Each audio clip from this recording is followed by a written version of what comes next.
NUFC Early Night News with Gary DeJordy Yum Yum, Andrew Boki, Christina Cage, and Derek the Mighty Wind. Weekdays from 8 p.m. UK, 2 p.m. USA. NUFC Talk. Good evening, welcome one and all. Another Thursday night with the likely crew. Myself, the Geordie Yam Yam. We've got the Mighty Win. We've got Boki, and we've got Christina Tooney out there. Obviously, it's been a bit of a drab day when it comes to news, and then all of a sudden, there's loads. New people have got new jobs, according to it. Well, not new people that just want him out more than getting a new career.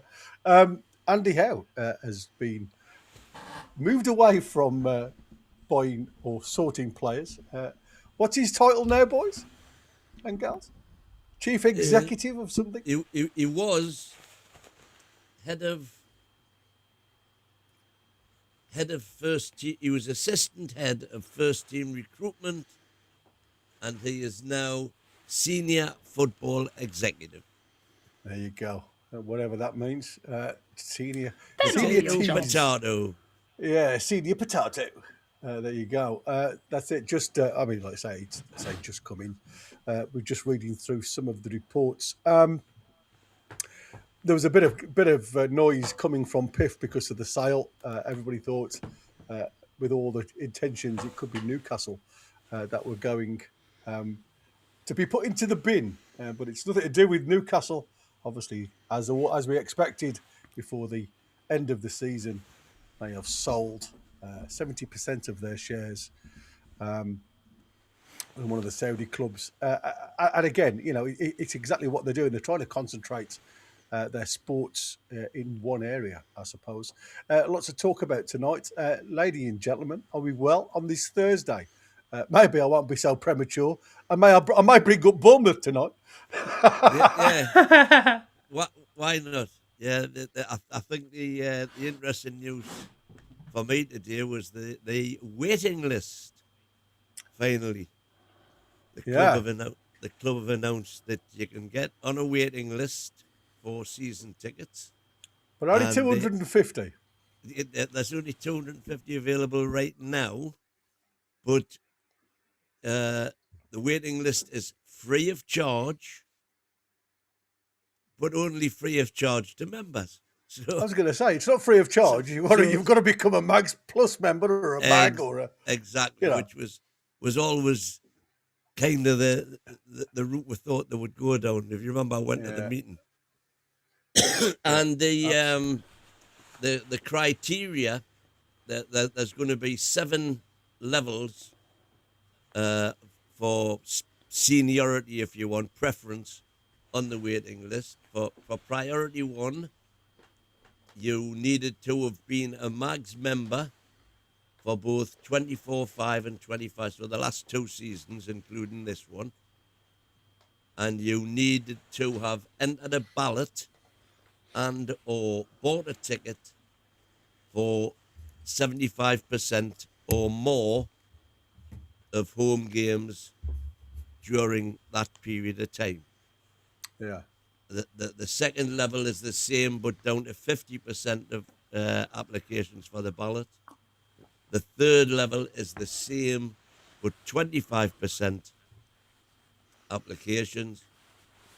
And then the fourth level is you only needed to have been a member this season, not this season and last season, and or 50% application for ballots.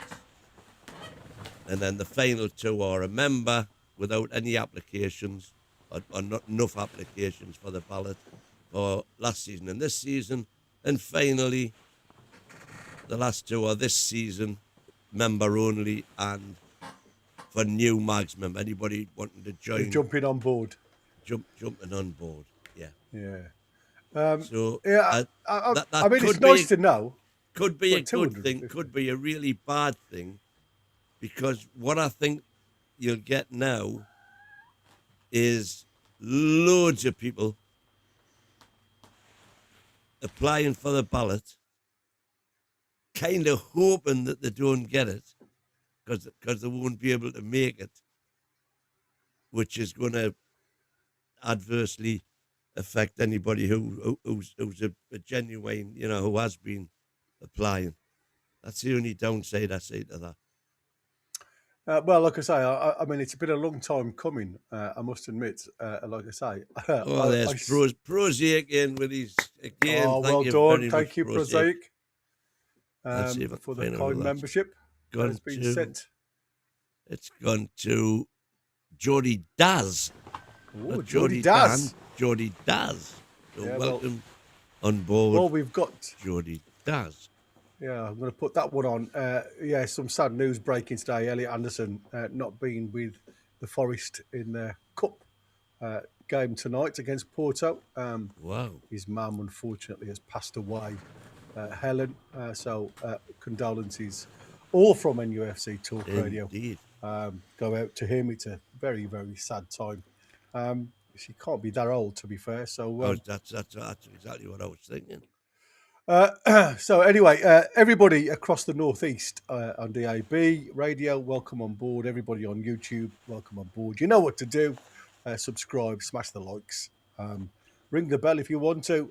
Throw us some super chats as well if you want to. We appreciate everything you do. But like I say, carry on smashing those thumbs, which is the main thing, because that certainly helps us as a channel to get a little bit further. Tonight, like I say, we are going to break it down into sections again, looking at some of the headlines that have come up today. But I suppose we might as well start off with my opener. Right, Newcastle United are launching a season ticket waitlist, as Wins just said, which is bold considering half the fan base aren't sure what they're actually waiting for right now. A team in transition, a manager under pressure, and 124 million spent on strikers who don't score. And now, a summer that looks like a full-blown rebuild. And here's the thing. Are we about to fix it or make it worse? Because there's lots of talk now. I mean, again, listening to a lot of the pundits, and which was my worry, the couple of big names out there talking about Jose Mourinho, saying that he couldn't do all the hard work that has gone into the first 4.5 or 4 and a bit years under Piff. So again, even though he's one of the favourites, there's still a lot of people out there that still think he may not be the right person for the job. But again, it's all about, like I say, opinions. And if he's interviewed, he'll have the same opportunity to sell himself as anybody else. The other thing is that came about today that I was reading very briefly, to be fair, was the fact that there won't be an elite manager coming to Newcastle. If Eddie Howe steps down, gets sacked, walks away, whichever way you want to say it, he certainly will not be coming, or they won't be looking to pick up an elite manager because of the financial restrictions. Maguire sent some figures out today, which, to be fair, I threw straight at Win because it made no sense to me from what I could see. And by all accounts, it makes no sense to Win either. So, like I say, them were figures from 24-25. I'm not going to get into that tonight. It needs deciphering a little bit more. Maybe we'll get into it next week. So the season ticket launch then. Do you think this is another thing because of how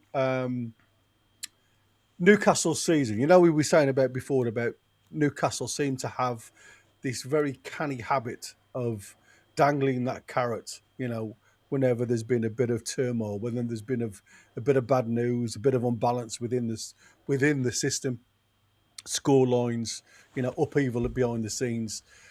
We talked previously, there's, stadium builds, badges, you name it, new wear to go and buy. And now all of a sudden, we get some more news about season tickets.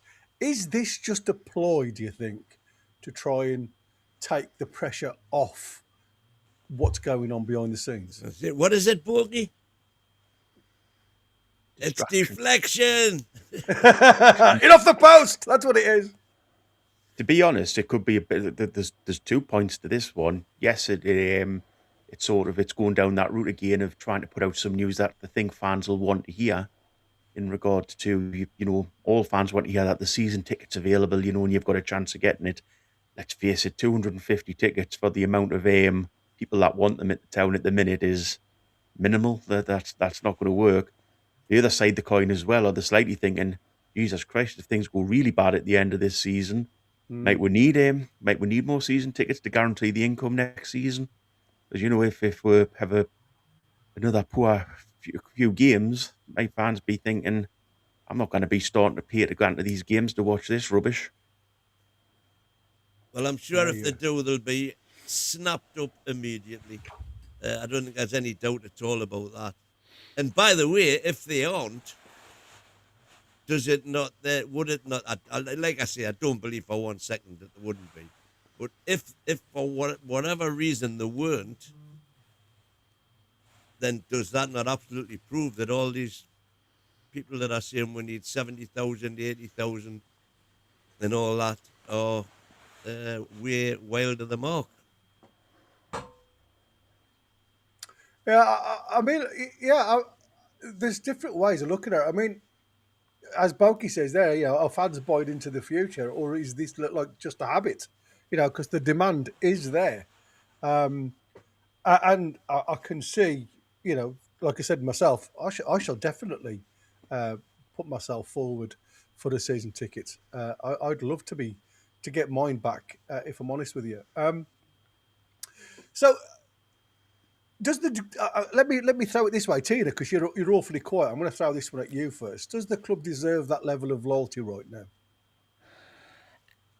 I mean, I think Newcastle United is always going to have a level of loyalty. I don't think there's ever been any doubt of that. I mean, we stuck there through the Cashley years, even when half the fan base was saying, well, what you need to do is just stop turning up and then he'll go. And that went on for years. And the Geordie fans never backed away at all. As far as deserving go, I think the club over the past, definitely since the takeover, has given us everything that we could have asked for, except we haven't capitalised on transfers that we might have wanted to have. So, and the question that I've actually got about this, and I'm sure Wynn's going to be able to answer this for me, and I apologise for my lack of knowledge on this.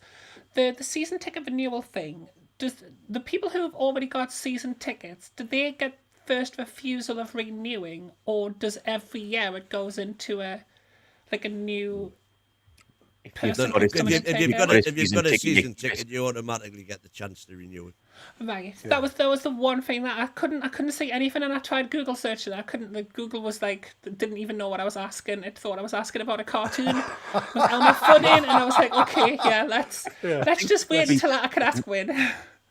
This could be seen as slightly smoke and mirrors, though, couldn't it? Because technically, there's no extra tickets there. There's no extra seats. Sorry, there's extra season tickets, so it means you've got less chance if you're going into the ballot of getting a ticket. Of course, it is. That's all you're doing is robbing Peter to pay Paul, aren't you? Exactly. It's really basically the stadium's going to sell out either way. It's a little bit of a nothing story sort of thing in regards to unless you've got extra seating in the ground. It just means that people who don't want to go, or can't get to every game and just go into the ballot will have less chance of getting a ticket. And people who want to go to every game will be able to get in there. So unless you've got, as I say, it makes no difference. Yeah, the other thing I was going to ask you guys, we had a lot of talk recently about the third companies that are firing these tickets at extortionate prices. And those season ticket holders that were obviously nabbed, do you reckon it's their season tickets that are coming up to be available? No, well, that was what was said. If you remember when I went to the fans forum at St James's, they've captured loads of bots. They had the security guy on, the IT security guy, and they've captured loads of bots who've been applying for ballots, and also they have narrowed down. I think the figure they gave then was 103. There's 103 people that said had their season tickets cancelled for reselling. So, you know, that side of things is working, but I mean, I would think that's definitely a good thing, because the more you've got bots inflating the prices, that's when you're going to start getting empty seats, because it's going to eventually price people out of being able to buy the tickets. And I mean, it's happened in a lot of sporting worlds where, or even in the music world, where these bots buy up all the tickets, and then the people who are actually the fans can't then afford to buy them from these scalpers. I mean, it's even happening, and you probably don't know much about it, I would guess. Or does somebody want to do that super chat first? Claggy Steak Bakes is saying he was a season ticket holder for 20 years and he's got 100% fail rate with the ballot. Yeah, because sadly there are no criteria at all for the ballot. No, none whatsoever. It doesn't matter whether you've had a one, you get lucky every week, or whether you've as you're saying, you've applied 100% of the time and never getting a one. Never getting no. Which was one of the topics that was brought up. Should there not be, a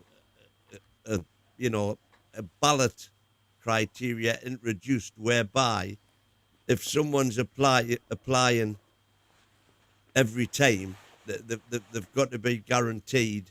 This was the Football Advisory Board saying that if you've applied for every single game in a season, you should be more or less guaranteed one, which of course means that somebody getting 4 or 5, as people I know have had,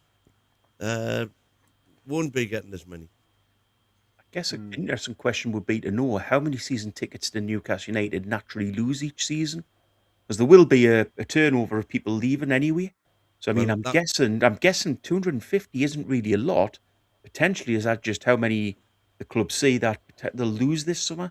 So I mean, you'll have fans that lose the jobs, unfortunately, or fans that move out the area and can't afford to go to the match, or fans that pass away. So there'll be some natural lossage of season tickets anyway. Yeah. Well, another thing that I discovered at that meeting was that because I brought up the fact that natural wastage, shall we say, people dying, is automatically going to give you in a 50,000 crowd. Yeah, that should be. I worked it out at well over 1,000 per season who are dying. What? In today's age? I mean, yeah. I think you're going to start to die with this conversation. There's actually no chance that 50,000 out of 52,000, that 1,000 of them die each season. Well, work it out. What if you take the average age range of people who've got season tickets, 50,000, they're going to be the 50,000 are going to be spread right across that range. So sooner or later, every year, more and more of them are getting. And I did this at back of the packet sums, and I said it'll be 1,000. But what I didn't realise was that you can bequeath your season ticket, so you can nominate who your season ticket will go to in your will. Yeah. When it can't possibly be out of 50,000 people, 1,000 people can't die each year. You can just imagine, can't you? All of those people listening to us now with season tickets, holding on to them, big group, just thinking this could be the last time I hold you. I mean, I know that there's a lot of like nightclub culture and a lot of Gregs and things get eaten up here in the northeast, but surely 1,000 a year is pushing it as to a mortality rate for Newcastle fans. It would have to be. I mean, like I say, I'm pretty sure if you work out if you said from 18 to, I don't know, 80, there's 62 years. So if it was 62,000, it would be 1,000. Except that the demographics in Newcastle are far more highly rated to the 50s plus than they are to the under 18s. Yeah. It's an interesting When just going off this, if you've got 1,000 people, 7.8 of them will die a year. Out of 1,000, 7.8 will die. So I'm guessing if you add that, you're talking maybe it's about 300 and odd people. 1,000 is 7.8. Out of every 1,000, 7.8 people will die. Yeah, but that's presumably going from birth. You know, Well, 1,000 people Newcastle. aged from birth to whatever age. Right. Well, what I I'm didn't saying is, expect this tonight. you're straight away losing the first 10 years, aren't you? Wow. I mean, it's an interesting one. I mean, maybe we need to have a look at some figures. I mean, there's me working 30 years in the NHS to prolong life, and Win wants to take it away from you, literally at the drop of a Not hat. at all. I'm jesting. Listen, there's a couple of interesting chats that I'm going to throw straight into the bag. I hope these chats don't have any maths in it, because I swear I'm off if there's more maths. You're off. You're gone. Can't be doing this Matthew maths. Mills has come in with this one. I find it amazing talking about other managers when Eddie is still in post. A little disrespectful, in my honest opinion. I think the problem is, listen, Eddie's still the gaffer, right? And the problem you have now, it's like Newcastle have had since the PIF takeover. The World and his brother become available to take the hot seat to play for Newcastle. And as a channel, because it's news, we have to talk about it. It's not being disrespectful. It literally is just because it's in the news and because we want to share and have the likes of yourself, your opinion. And I appreciate very much your opinion that you find it disrespectful. Like I said, what I find disrespectful is the name calling.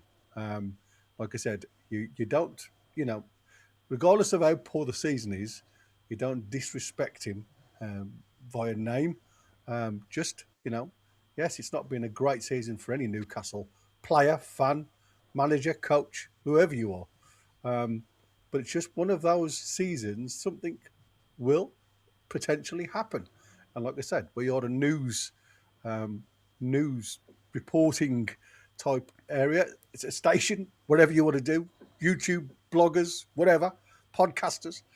And we just say it as we see it. But like I say, thank you very much for jumping on board, Matt. Kev Bell has put this one on. As we move into SCR, squad cost ratio, surely that means we can throw whatever money needed at a manager, as they won't be part of the squad and won't impact this. I'll get your drift, but I've read literally 5 minutes before I came on air that even if, and again, I don't know how true it is, because like I say, we are just literally wading through sludge at the minute. Even if Newcastle spend or sell big, not all of that money from that sale will go to bringing other players in, according to the reports. They're still struggling at Newcastle to cover the losses, buffer the bills and everything else. Hence, PIF have to keep throwing in backhanders, 45 million here, 50 million there, trying to cover the other sums. So, again, certain people will have certain ideas and it'll be speculation, I would imagine, until we find all of the financial details. But that's what's being put out there. Not if we sell a big player, Gordon, Tino, Tonali, not all of that money will go back in to bring players in.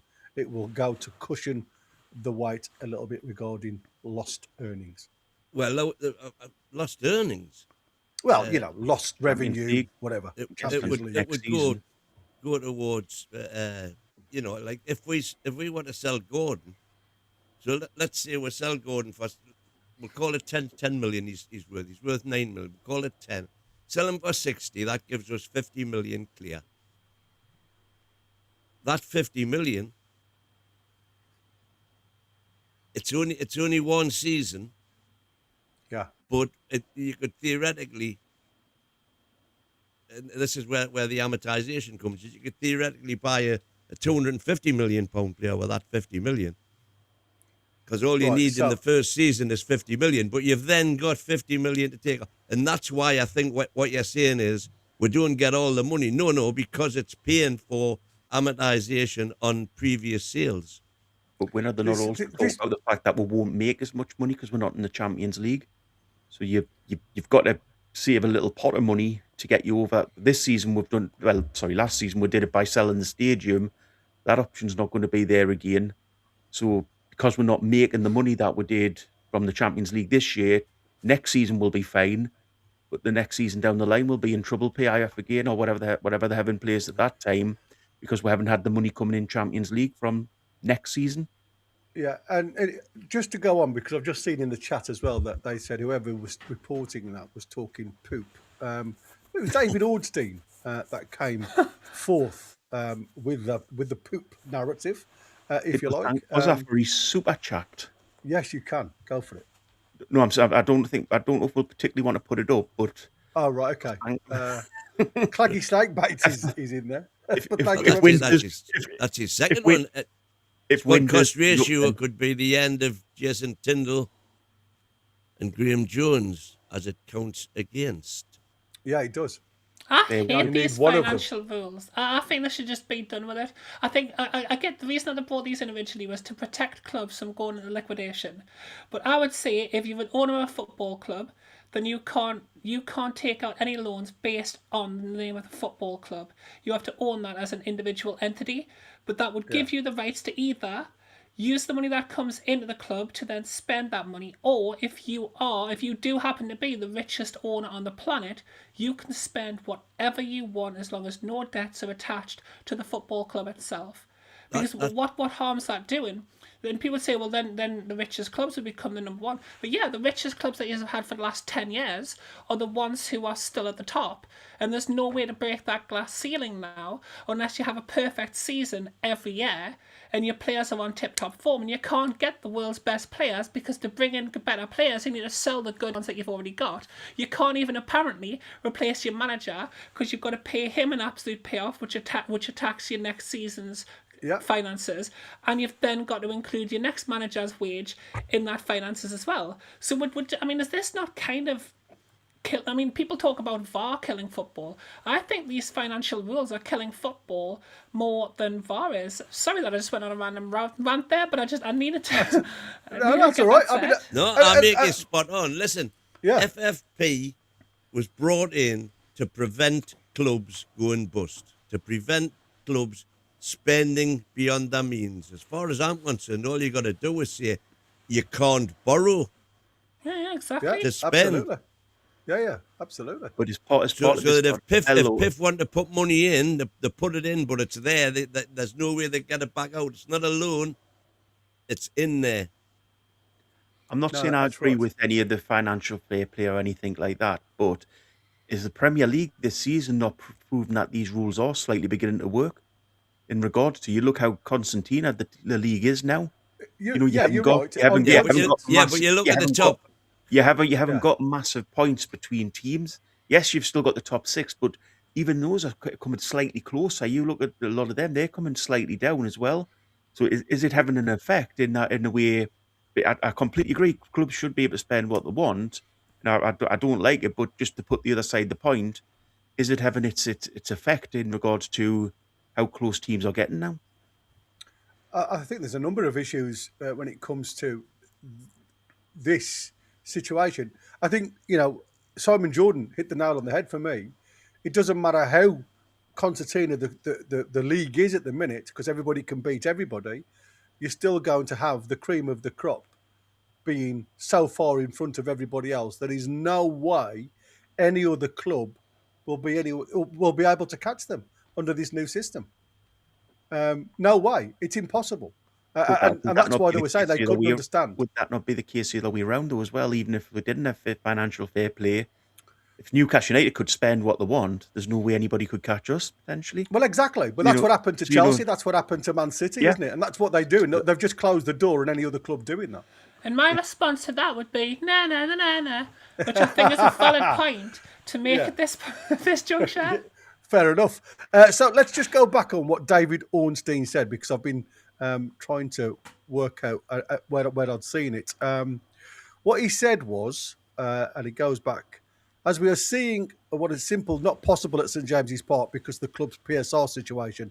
Granted, the Premier League is moving to the new SCR, similar to the already adopted in UEFA, but all indications are that Newcastle will continue to be restricted in the market. Even if they sell players for massive money, word is they probably won't be able to reinvest everything they make in fresh recruits and may instead have to make do with more modest budget. This is one of the numerous factors that I'm sure will be in the mind of potential candidates should Eddie Howe depart. Others include the project and direction of the club, given the question mark over Newcastle's progress, plans on and off the pitch. So there you go. So what they're saying, what more or less they're saying is, what the word is on the street, wherever they're hearing, wherever they're listening to, if there's a big name that goes, it doesn't necessarily mean, as the CEO said, we need to sell to buy an elite player. According to the rumours, that won't necessarily happen anyway. And that's what annoys me at this present moment in time, because they say one thing and then literally 2 weeks later, something else comes in the news that completely scuffers everything that's been said. And something that's coming from was that it completely scuppers everything we've just said. Tina, I bloody love you. Like your passion, it's reciprocated, you wonderful lady person you love. Oh, I tell you, you wasn't. You're a smoothie. What else has said? Oh, yeah, there we go. Monkey Sputum has said boycotting matches because of a bad season. Not the sort of fans we want or need. I'm not saying anybody a boycott. I mean, somebody's put in about you talk about the Ashley years when we were obviously marching outside the ground to get the board gone. It was still a sellout. But there was a time where we only had 16,000. And I remember that well. I was there when we had 9,000. Was you? Well, I don't think it was ever 9,000. I was there when there was 16,000. You had to shout when you were talking to the person next to you. That's how empty it was. It was quite bad days. Aaron Taylor, everyone, there is no point in binning Eddie if we're not going for an elite manager. We need one to give us some pull in the transfer window and more scope on the global stage. And again, let me ask you guys then, what I've just read there from David Ornstein, do you think, obviously a lot of elite managers are still in tenure at parent clubs, so there's going to be compensation needed to be paid out. That will be part of the SCR. Does that scupper some of the Newcastle names that they would have put down on a short list if the conversations they have in the summer don't go as planned? So what are you're saying that if they want to approach, I don't know, Fabregas for the sake of argument, or even Mourinho, and say, by the way, we'll only be spending, I was going to say you're only going to be spending, but we'll only be spending £100 million in the summer.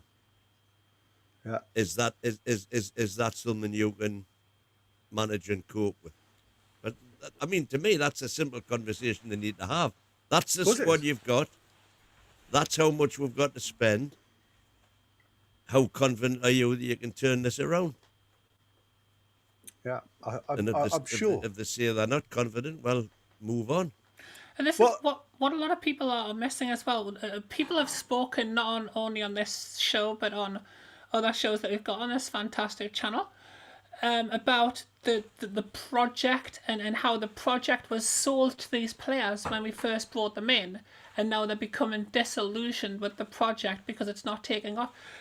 The project's being scuppered by this. When Amanda Staveley was bringing in managers and players and sponsors, her idea was, when Newcastle United, I've just got the entire PIF to invest in this. We're the richest club in the world times 1 million. We're going to be massive. And then all of these handcuffs were put on us. Yep. That's what scuppered the project. It's got nothing to do with players' heads dropping or with Eddie Howe not delivering. Or as much as that has happened, what affected the project itself is we've not been allowed to do what we came into this scenario thinking we were going to be able to do. There's only one Bobby Shinton, thank God, says Wazza. on that point, top scorer with 9 goals. 8 8 goals, yeah. It was. In regards to that point Peter just made, though, it could you argue either way that there are things they could have done. There could have been spades in the ground on a new trading ground 3 years ago. There's absolutely nothing stopping them doing that. Yeah. There could be spades in the ground on a new stadium now. It's going to take, it would take a bit of time for planning, but if they actually put the plans in, it would help. So yes, there's things on the pitch that we've been held up in, but the actual structure of the club hasn't changed at all in regards to. There's no plans for a new training ground yet. There's no, as I say, work going on to get that. There's no plans on a new stadium yet. There's not been any plan permission submitted to the council. So We have got a new we exclusive. could have spent money in other areas. Yeah, we have got a new exclusive from Craig Hope today with regard to an alternative. Stadium. Venue. He's calling it city centre site, but it hardly is. I hope on- this is something good. Way, you can have that On, one for on free. Hunter's Moor, and the North East Mayor Kim McGuinness is also said to be keen for investment and regeneration in the Arthur's Hill area, which is only a mile from St James's Park. But that's the thing; it's a mile. Yeah. Uh, I mean, like I said, we said it was either going to be the great crested newt or the bats that will affect us. And unfortunately, it's been the bats for Leesy's Park. But why has it taken 4 years? Well, I mean, David Hopkinson, and I quote, "My job is to develop true optionality. That's why this process takes so long. It's very easy to say, oh, just build it there," which is what I say. But for that to happen, but what needs to happen for that to be possible? It's labour intensive and very expensive. There are legal, government, heritage, environment, and residential considerations. You can't build somewhere just because you want to. Can I quickly flip that? Why didn't the journalist then say to him, "What's the hold up on the training ground?" Because there's plenty of land around here that would shout out. Councils would kill to have you guys train there. So yeah, I can understand with the stadium, and that's why I said that would take a little bit longer, and you'd have to get the planning permission for the training ground. There's no excuse. I don't understand. Unless they were I trying don't to know. find Any hold up? Why there's any hold up on a training ground? No, I just think they were trying to find somewhere where you could accommodate a training ground, the stadium, all the fan zones and things like that on one area. I think that was probably Does that take 4.5 years? no, exactly. Yeah, and like I said, it does seem to be, like I say, very slowly. One step forward, 2 steps back when it comes to news with Newcastle. Couple more that I wanted to just highlight. Do you think one poor season people will be questioning getting a season ticket? We sold out under Ashley until there was an organised protest. Come on, lads, the club is far from disaster. Totally agree. I don't think there'll be any issues when it comes to selling these tickets, if I'm honest with you. And, for me, I always said 70,000 plus would be a good number for me. And I think Newcastle will still sell out without any issues. I don't think that was the point. I think these points are aimed at me because it was me that mentioned that. It's not the point that you couldn't sell the season tickets still. It's the point of they're offering extra season tickets, because if you go into the start of next season and results keep going the way they are, and Eddie's still in charge, are people going to pay the money for a match day ticket, or is there going to be many people in the ballot for a match day ticket? Or are you going to start seeing certain games? I mean, you have like a Burnley at home on a cold Thursday night in November. Are people going to pay the money to go and watch that when it's on telly? They paid to watch us in the Championship. I would imagine they will. I was going to say. I mean, listen. I think the love for football in the North East is second to none. I must admit. I've it's like me. I put into the ballot most weeks, and obviously I haven't been this season because of doing the commentary. So I have won tickets, but I've given the club back. But I'm still putting myself into the ballot because that's just what we do.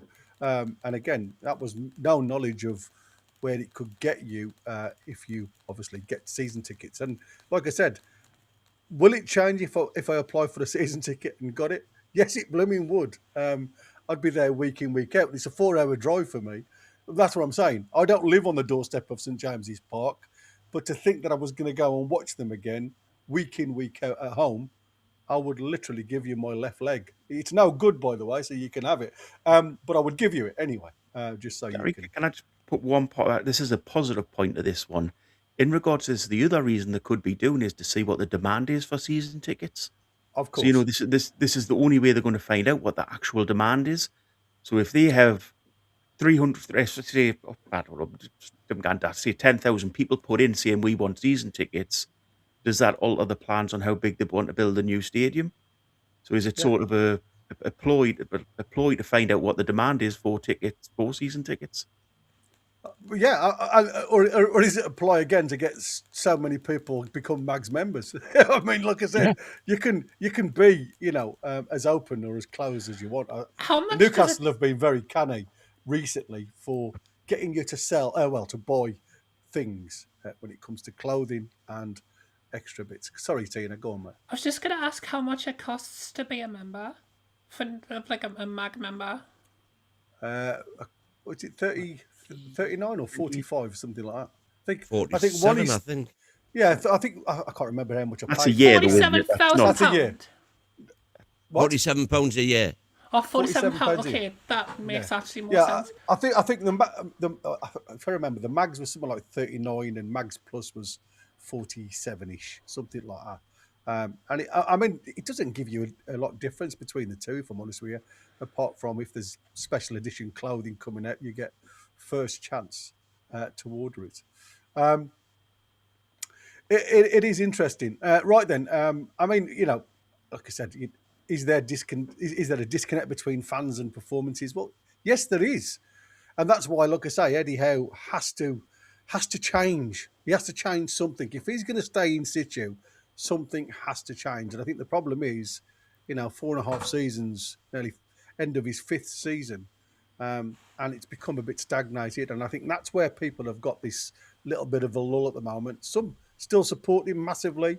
And like I said, I support Newcastle United. I don't pick the one who sits in the seat, but it doesn't mean I'll stop supporting them because I'm not 100% sure of the gaffer that's in charge. I'm still going to be a supporter of Newcastle, whoever it is. Let's go on to the next big games then, because Newcastle face Bournemouth, the team in form at home. Which it's a strange thing to say, but it's 3:00 on a Saturday afternoon. Something that we don't seem to have had very often. Then we've got Arsenal away, Brighton at home, and then Nottingham Forest away, West Ham away, and we end with Fulham at home. 6 games left. And, there's a number of teams, even though, like I say, if you think about it, numbers-wise, and it is talking about maths with Tina, we are still involved with Europe. Listening to Roy Keane the other day, and I don't listen to Roy Keane very often and what he says, to be fair, but he said, he didn't mention Newcastle. He didn't go down as far as 14th, but he did go to 13th. And he said, it's strange to think that even down to 13th, any of these teams can still get into Europe. And I mean, he was talking mainly about Brighton, Bournemouth, Everton, or what type of season they've had under their respective managers, and what it would mean for them as a club to get into Europe. I think, like I said, every game is a must-win game under Eddie Howe, tenure at Newcastle now. And this is going to be a hell of a game. I mentioned the next 2 games for me, we'll see what future is at Newcastle for Eddie Howe. Bournemouth, the informed team at this present moment in time, visit St James's Park. And it's really weird because, like I said, when you look at their players, right, the news broke, obviously. I know there was some news earlier on in the season about Iriola not wanting to sign a new contract. But the news obviously said that he's leaving this week. And the reaction from the players has been very interesting. because they've all said, it's sad news that Iraola is definitely going, but I am going to give it my all for the rest of the season. I'm not going to let that news affect me going forward. And one player, I can't remember who it was that I read on the news, Bournemouth news, was saying what we have to think about now. And it's exactly what I said about the Newcastle players. If Eddie Howe leaves, they're not playing for Eddie Howe at the minute. They're playing for the future at Newcastle, because whoever comes in to replace them, they have to still play at a level that the new manager, new coach will expect from them. And that's exactly the attitude from the Bournemouth players. And I have respected that 100%. They are going to come to Newcastle, regardless of the news that's been put on the laps, and they will be testing Newcastle's resolve for the whole of the 90-plus minutes at St James's Park. And like I say, they are at the minute unbeaten in 12. Yes, they've had a lot of draws with ours on that unbeaten run. But they are the informed team in the Premier League. What's your thoughts, guys, on what I've just said, with some of the information that's now come back from the Bournemouth players about their careers, about what they have to prove to themselves now, knowing there's going to be another manager on board? And do you think that will have a little bit of a negative effect on them going forward? Because again, sometimes when you chase the ball, don't always go your way. Or do you think it's just going to be a game that they will continue the momentum? Well, have a think about it. If this were Newcastle and that it was happening, so let's say that Eddie hadn't had this bad season, and he was talking, made it public right now that he was leaving at the end of the season, what effect do you think that would have on our players? Because I certainly don't think it would have a beneficial effect on them. No. Well, we sort of slumped, didn't we, when we had Darren Eales? Switch it over and say, well, that's Bournemouth. That's what's happening there. They've seen them lose all their best players. Yeah. So, but, I mean, we sort of slumped now, didn't we? And we said, is this the Darren Eales effect? When Darren Eales come out with his illness, there seemed to be a massive impact on, well, we thought it was that. I mean, we gave an excuse towards that. It's evident now that it isn't. It's just the same old, if I'm honest. But, for me, I did enjoy what they were saying. Balky, what's your thoughts on Bournemouth then just having the news that Iraola is definitely leaving? Probably going to go one or two ways, isn't it? It'll either be that the players, have lost interest because the manager's going and they don't listen to him, or it releases all the shackles. He's got no pressure on him whatsoever. When he knows he's going, they know he's going. They just go out and play freely, and that's the big worry if they do that against us. If they can just play their own game and not worry about what we're going to do, I mean, we'll do the same. The one thing I'm going to find really, really interesting is because Eddie came out after the game the other day and said that he's not telling the players to stop after 20 minutes running around. Yeah. If that happens again, what his reaction is to that? Because if he just, after using that as I don't want to say excuse, but using that as a point that he doesn't tell the players to do that, if they do it again, the players will have heard what he said, we've heard what he said, in which case he's lost them if they just do stop after 20 minutes because they know that that's not what the manager wants, and he's made it very, very clear. He hasn't called one particular player out, but he's called the whole team out. And if they carry on with the tactics that he's not telling them to do, then that doesn't bode well for him at all. Great comment there by Kenny Bell, isn't it? Kev Bell, yeah. I mean, like I say, Kev, I was at that game, and I must admit it was dire. It was one of those, like you said, we were on that run, and they weren't playing very well at the time, to be fair. But like I say, they turned up against Newcastle. Kluivert, is it that the one where Kluivert got the hat-trick? It was, wasn't it? When they beat us 4. And like I say, we just opened, it literally was. Talk about the Merseyside. Your nose is running. Put the heating on, man. My nose isn't running. My Pearson's being junked to the side. That's annoying me. My apologies. Tina, what's your thoughts on Bournemouth coming with the news of Iraola leaving? Is it something that you think is going to be a positive swing or a negative? I mean, it's one of those hard ones, isn't it? Because Bournemouth's always, well, not always, but certainly in recent years, been a really massive bogey team, which we've just kind of pressed on there. And Iriola's a really good manager, and I think the thing with Iriola is I think he's got the respect of the Bournemouth players.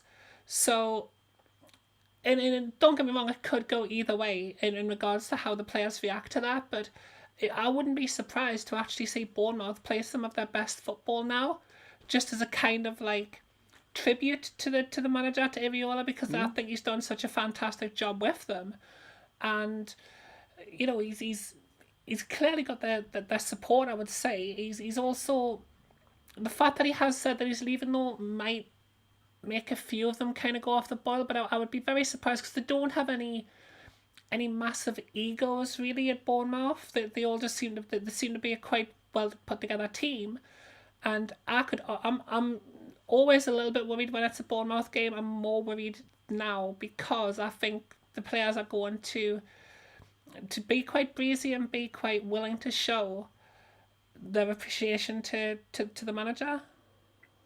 Yeah, it's an interesting concept, I must admit. Incidentally, by the way, Aston Villa are now 3-0 up against Bologna, so it gives them a 6-1 lead on aggregate. Forest are 1-0 up on Porto. They're down to 10 men, Porto. They've got a man sent off after 2 minutes. And Palace are drawn 1-1, giving them a 4-1 lead. Yeah, interesting. Yeah, I mean, like I say, I do appreciate. What I was going to ask you guys, and you guys in the chat, obviously Iriola will have certain admiration, I would imagine, to some Bournemouth players. He obviously picks them week in, week out. Are we going to get an Eddie Howe and Bournemouth relationship with Iriola if he replaces Eddie Howe? Do you think it'll be the same old, let's go back to Bournemouth to pick out a few players, the same as Eddie did? I think he brings some of his favourites over. I think all managers do that. I think it's, you know, if you've got a player who you trust strongly, then you're going to bring them in. I think, looking back, and I don't actually remember him being... I don't remember anything that he's actually done. But what's that manager called? That's he was manager of Harry Redknapp. He seemed to have a couple of players who followed him around, like just looking back. Yeah. And I don't know if that's just a meme and a joke or if that's actually legitimate. But I think if you've got a player who's like, you know, who you've put a lot of work into and who is like a player who you have absolutely cherished at your club, I think it's natural that when you move on, you want to take that player with you. My worry would be is that it would kind of look a little bit sus that every time we just take Bournemouth's manager and players, and then what we're just going to see who Bournemouth have as their next manager and just be like, oh well, 5 years time he'll be managing Newcastle. Like that would be the one thing that would put me off Iriola, is just let's just take a manager from a different team for once. Let's see how that works out for her. Just out of interest, have we actually ever signed a player from Bournemouth at Newcastle? Has Eddie actually signed a player from Bournemouth at Newcastle? Yeah, Fraser was already here. Fraser was already here, wasn't he? Richie was already here. Yeah, Faith, because that was the thing because apparently I don't think Eddie's never already here. Eddie's never actually signed a single player from Bournemouth. Oh yes, he has. Oh no, he hasn't. It's pantomime season. What do they call him? Who went? We got him on a free, and he sold him. Oh, like Kelly. Kelly. Fair enough. So yeah, he made such an impact. You forgot about it. So he signed one free player from Bournemouth. So I don't think it's really a big comparison. Seeing he brings all these players from Bournemouth. But you know what I mean. If you think, like I say, we are linked to another Bournemouth player as we speak. But what I was going to say was, I don't think it matters who's going to be the new manager. We need to get away from signing any Premier League players, or have a very, very limited few that would do. If we can get them for a good price, then yes, so you can get them on freeze. But this is the whole point we've been making, is get away from that fact that we're signing Premier League players and get our heads looking abroad. That's where you need to be to spend the money and to be able to get round these financial fair plays, or not to spend so much on wages. So a bit like the summer then, 2 from home, 2 from abroad and 1 on loan. 1 on loan, yeah, exactly, something like that. Not at all like the summer. none from the Premier League this season. It should be all from abroad, and it should be players that Wilson, who's been here just about a year now, has been scouting. So he should have a good scouting network out there now. We've got obviously Andy Howe's been promoted, and we've got a team there now. So it should be that we're looking at other leagues. We're not just looking Premier League. The problem with that though is that a lot of the countries that you name when you talk about where we should be getting players from, like it's quite a shock for people who are used to living in a place, where like the sun shines and it goes above 20 degrees, to then be training in Newcastle in the snow on the 4th of April. It's quite a big difference, isn't it? So I would imagine that affects people, because I certainly don't move at my best in the cold, and I've lived in Newcastle for like a long time, like at least 10 years maybe. So like if you're coming over here from like Brazil and all of a sudden you're running around in shorts and a t-shirt trying to kick a football in Newcastle weather, I mean, it's not ideal, is it? Like that might underpin their performance a bit. I think there's been lots of players that have, though, haven't there? I mean, Solano managed it somehow, didn't he? Bruno J7 managed it. Bruno J7. There's loads of players that come from abroad, and I think as well, if you're offering them £30,000-40,000 a week, you can buy yourself a nice little winter blanket for when it is cold. Like some long I was going to say. Got Olazulas in with a super chat all the way from the US of A, Eddie for life. But if we would change, it should be like a Brendan Rodgers. What do you guys think? Is Iriola in the running? Well, he's definitely in the running by all of the press reports. Brendan Rodgers seems, he just seems to have disappeared all of a sudden, doesn't he? Wow, Is he not in the Saudi league now? I don't know. I haven't heard anything from Brendan Rodgers for a while, to be fair. Because he was manager of Celtic for a while, and then I'm sure he went to one of the teams in the Saudi league. Because I'm sure he went over there around the same time as Stevie Gerrard went to one of the Saudi teams. I might be wrong. I might be thinking of somebody completely different, but He's at Saudi Pro League Al Qasiyah. Well done, you. brains. I had. Well done, you, mate. Because I hadn't got a clue. I haven't heard of Brendan Rodgers for a long time. I just wanted to say, Norwich manager at some point. Brendan Rodgers. No, he was Leicester, Swansea, Leicester, Liverpool. And Celtic. He went to Celtic twice, didn't he? Didn't he go to Celtic twice? I don't know. Anyway, I just was he the manager who bought Andy Carroll? Was it Brendan Rodgers who bought Andy Carroll? 20, he was there. No, it was Kenny Dalglish who bought Andy Carroll. He bought him in Henderson. Yeah. Kenny Dalglish. Yeah, I did. Probably the best thing he ever did for Newcastle United, to be honest. Yeah, he was. Yeah. A massive well done to Nottingham Forest, because when they went 1-0 up, I've just seen the picture, the still that Connor sent me. They put the number 8 Anderson shirt in the air as a bit of a thing. That's excellent. Like I said, I love that. Yeah, absolutely, I love that. That's camaraderie amongst players. And Kev Bell talking about Bournemouth. They're a very professional football club. They haven't got worse after their best players left in January. They have very high standards. And that is, what you're seeing. Just going to transition this across, because this is where they sit in and amongst all the tables, if you like. If you look at the ratings, 7th. Can I read that, Gary? Well, you can't read it. I can read it on the screen. I'm looking at the screen now. And I'm miles away from it. So 6.91 in 7th on the FOTMob ratings. Goals per match, they sit in 6th with 1.5 goals per match. But obviously they do concede a lot of goals when you look at it. Bournemouth sitting in 15th. When you go down. It's a good thing that we've got loads of players who score loads of goals, I was going to say, oh no, we don't. Oh man. Yeah, there you go. Average possession. Newcastle have conceded in all 7 Premier League home games against Bournemouth, which is the most against any side they've faced. They're nothing special. We concede against every team. I was going to say we don't seem to keep a clean sheet these days. You know what So you records could like that? You know what records like that are there for? Win, though, don't you? Now they're to be broken. broken. To be Yeah, broken. So we'll break it this weekend, and you know, it feels like we've been on a downer for days now. Let's start a process and think we've got a chance against these at the weekend. You know, I think we can do Bournemouth, and it'll just You know lift the area. the one thing that absolutely amazes me though with Bournemouth, when you think of what they have achieved, and look at this with the attendance, just get over 11,000 Yeah. every home game. That is to me, where as Kev was saying before, when you think they have to be professional, they have to go and pick the best that's out there with the money that they can spend, and he puts together a hell of a side. I must admit, like I say, you've got to give these guys a lot of credit for what they've achieved with the amount. But they what get it coming also through the doors. means, obviously, is that when it goes wrong,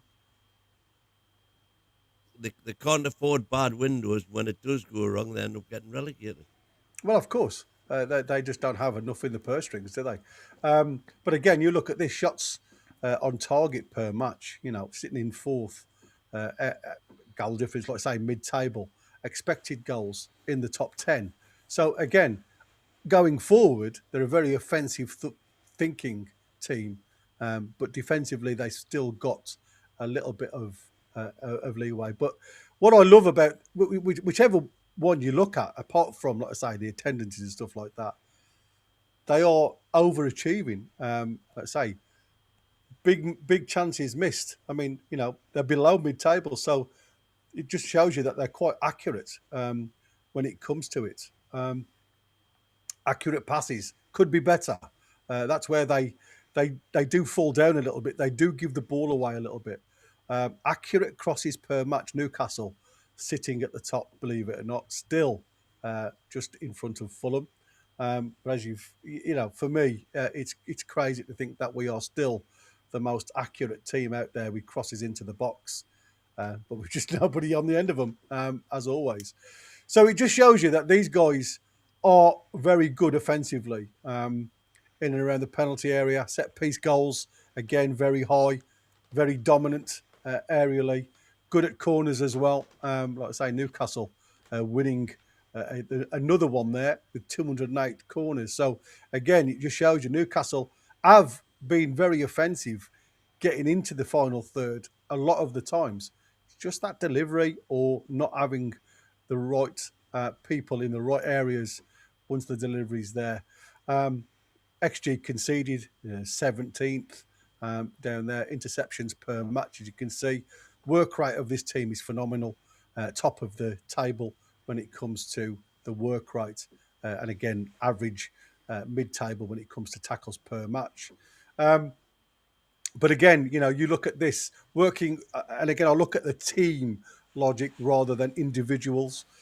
When it comes to clearances per match, when you're working as a team, they're up there in third. I mean, again, Sunderland a second, Palace a top. So it means that they are always on the defensive, sometimes against possession-based teams when they're getting pressed back. But again, they work really hard as a team. Possession won in the final third. They sit in fourth. So like I say, a lot going for them, Bournemouth. And like I say, they're a team that will hurt you if you give them the opportunities. That's some pretty nice stats they've got there. Be a real shame if Newcastle smashes them 8-0 at the weekend, though, won't it be? Oh, well. Be a real shame with Waldemar scoring a hat-trick. Only time will tell, I suppose. I mean, what's your thoughts? I mean, for me, I love, like I say, Krupa. I think he's been an absolutely fabulous find. He's certainly a player that I would have wanted in a black and white shirt. So 11 to 12 goals this season as well, has he? Yeah, I mean, he's been the breakout star, hasn't he? I mean, obviously, Rayan is another one that they've brought in, somebody who we were highly linked. I mean, they've stated that their confidence is so high. And this isn't just because they've just turned over Arsenal. They're playing with such confidence that they believe they can go on and win against anybody. That's, I mean, cheap. We say talk is cheap, but the players are fully committed to that project. And I think, again, I don't know whether that's come from Iraola picking the right players to play for that type of team. Have Newcastle? I did touch on this the other day. Have Newcastle got players? And we'll talk about Anthony Gordon and alike in a minute. I know you love him, Win, but body language for me means a lot when it comes to football. I just haven't seen enough of that commitment from our lads to say that they're all working for the same club. It feels to me as though they're a bit disjointed when you watch them play, and when they give the ball away, there's not enough effort to win that ball back. If you've made the mistake, what I want to see is an effort to get that ball back from your mistake. I see a lot of our team at the minute just turn the back as if to say, "Well, I've tried." Let's just do these couple of super chats first, guys. Was I saying, Reed, you've got £250 million to spend. Who do you buy? That's the one that will address when the season is done and we've got all the lonely nights to fill with transfer rumours. Was us. Yeah, let's not use up all of our material. And Olasula back in again. Thank you, Olasula. Teams like Bournemouth and co were playing one match a week compared to us. We didn't have the squad for this campaign. Let's be honest. That's a fair point. It is, absolutely. I mean, we knew that. But so did we didn't the gaffer. Did we? Hang on. Some people said this was the best squad ever. So, we can't just sit here and say that, we knew that we didn't have the squad for it. Fair enough, you have said the team, and I agree that you did say the team wasn't the best ever, but the squad-wise, it was the best squad ever, according to a lot of people. Yeah, but it's not. It's just the numbers, isn't it? That's what I'm saying. It's the numbers that you're not using, and for it's me, the players that you're not using. The problem isn't the numbers. Let's be honest, it was the rotation at the start of the season. The problem was that he didn't rotate players around. We should have blew one cup, basically. I think we could all admit up to that. The Carling Cup. No, I can never admit up to that. We blows it the wrong question, but we should have played youngsters in that competition, we didn't have a squad big enough to go on all four fronts. Three fronts, I think, would have been all right, but and that's what I'm saying with numbers. Yeah, and again, we talk about Eddie Howe's praise for certain players, individuals, favourites, whatever you want, match winners that have been for him in the past. Just hasn't happened this season. The ones that he's relied on mainly to get him results just haven't figured. So, like I said, the chances have been there for rotation. Go on. I'm sorry, you say I'm just not having that. I say to Borky, who do you think you are to be? Who do you think you exactly are? to be poo-pooing the FA Cup and the Carabao Cup. We had one of the best days of my life in the Carabao Cup. And, to talk about sacrificing them, did we have any realistic chance of winning the Champions League? Did we have any realistic chance of winning the Premier League? No. But we had a very realistic chance of winning both the FA Cup and the Carabao Cup, and the only team that knocked out was Man City. So in which case he played with best teams and we didn't win them. So, but what I'm saying is, you look at any team that's being built up in the past, they've played young players in the Carabao Cup. Not necessarily disrespecting the competition, we're still playing them players to be Newcastle United players. They're still, it's not as if we're going and picking people up from a bus stop and playing them in the team. We're playing with own players. But what I'm saying is you can't expect a squad of our depth and of our quality. I think that's the big thing, is that I don't think the squad's got as much quality as you guys think. So I think what should have happened was he should have played youngsters. He should have played youngsters in a lot of in one competition, and just went for it in the other ones. Who do I think we are? I think we're Newcastle United. That's not as big a club that can compete on 4 competitions. Should you not concentrate in that case on the competitions you can win?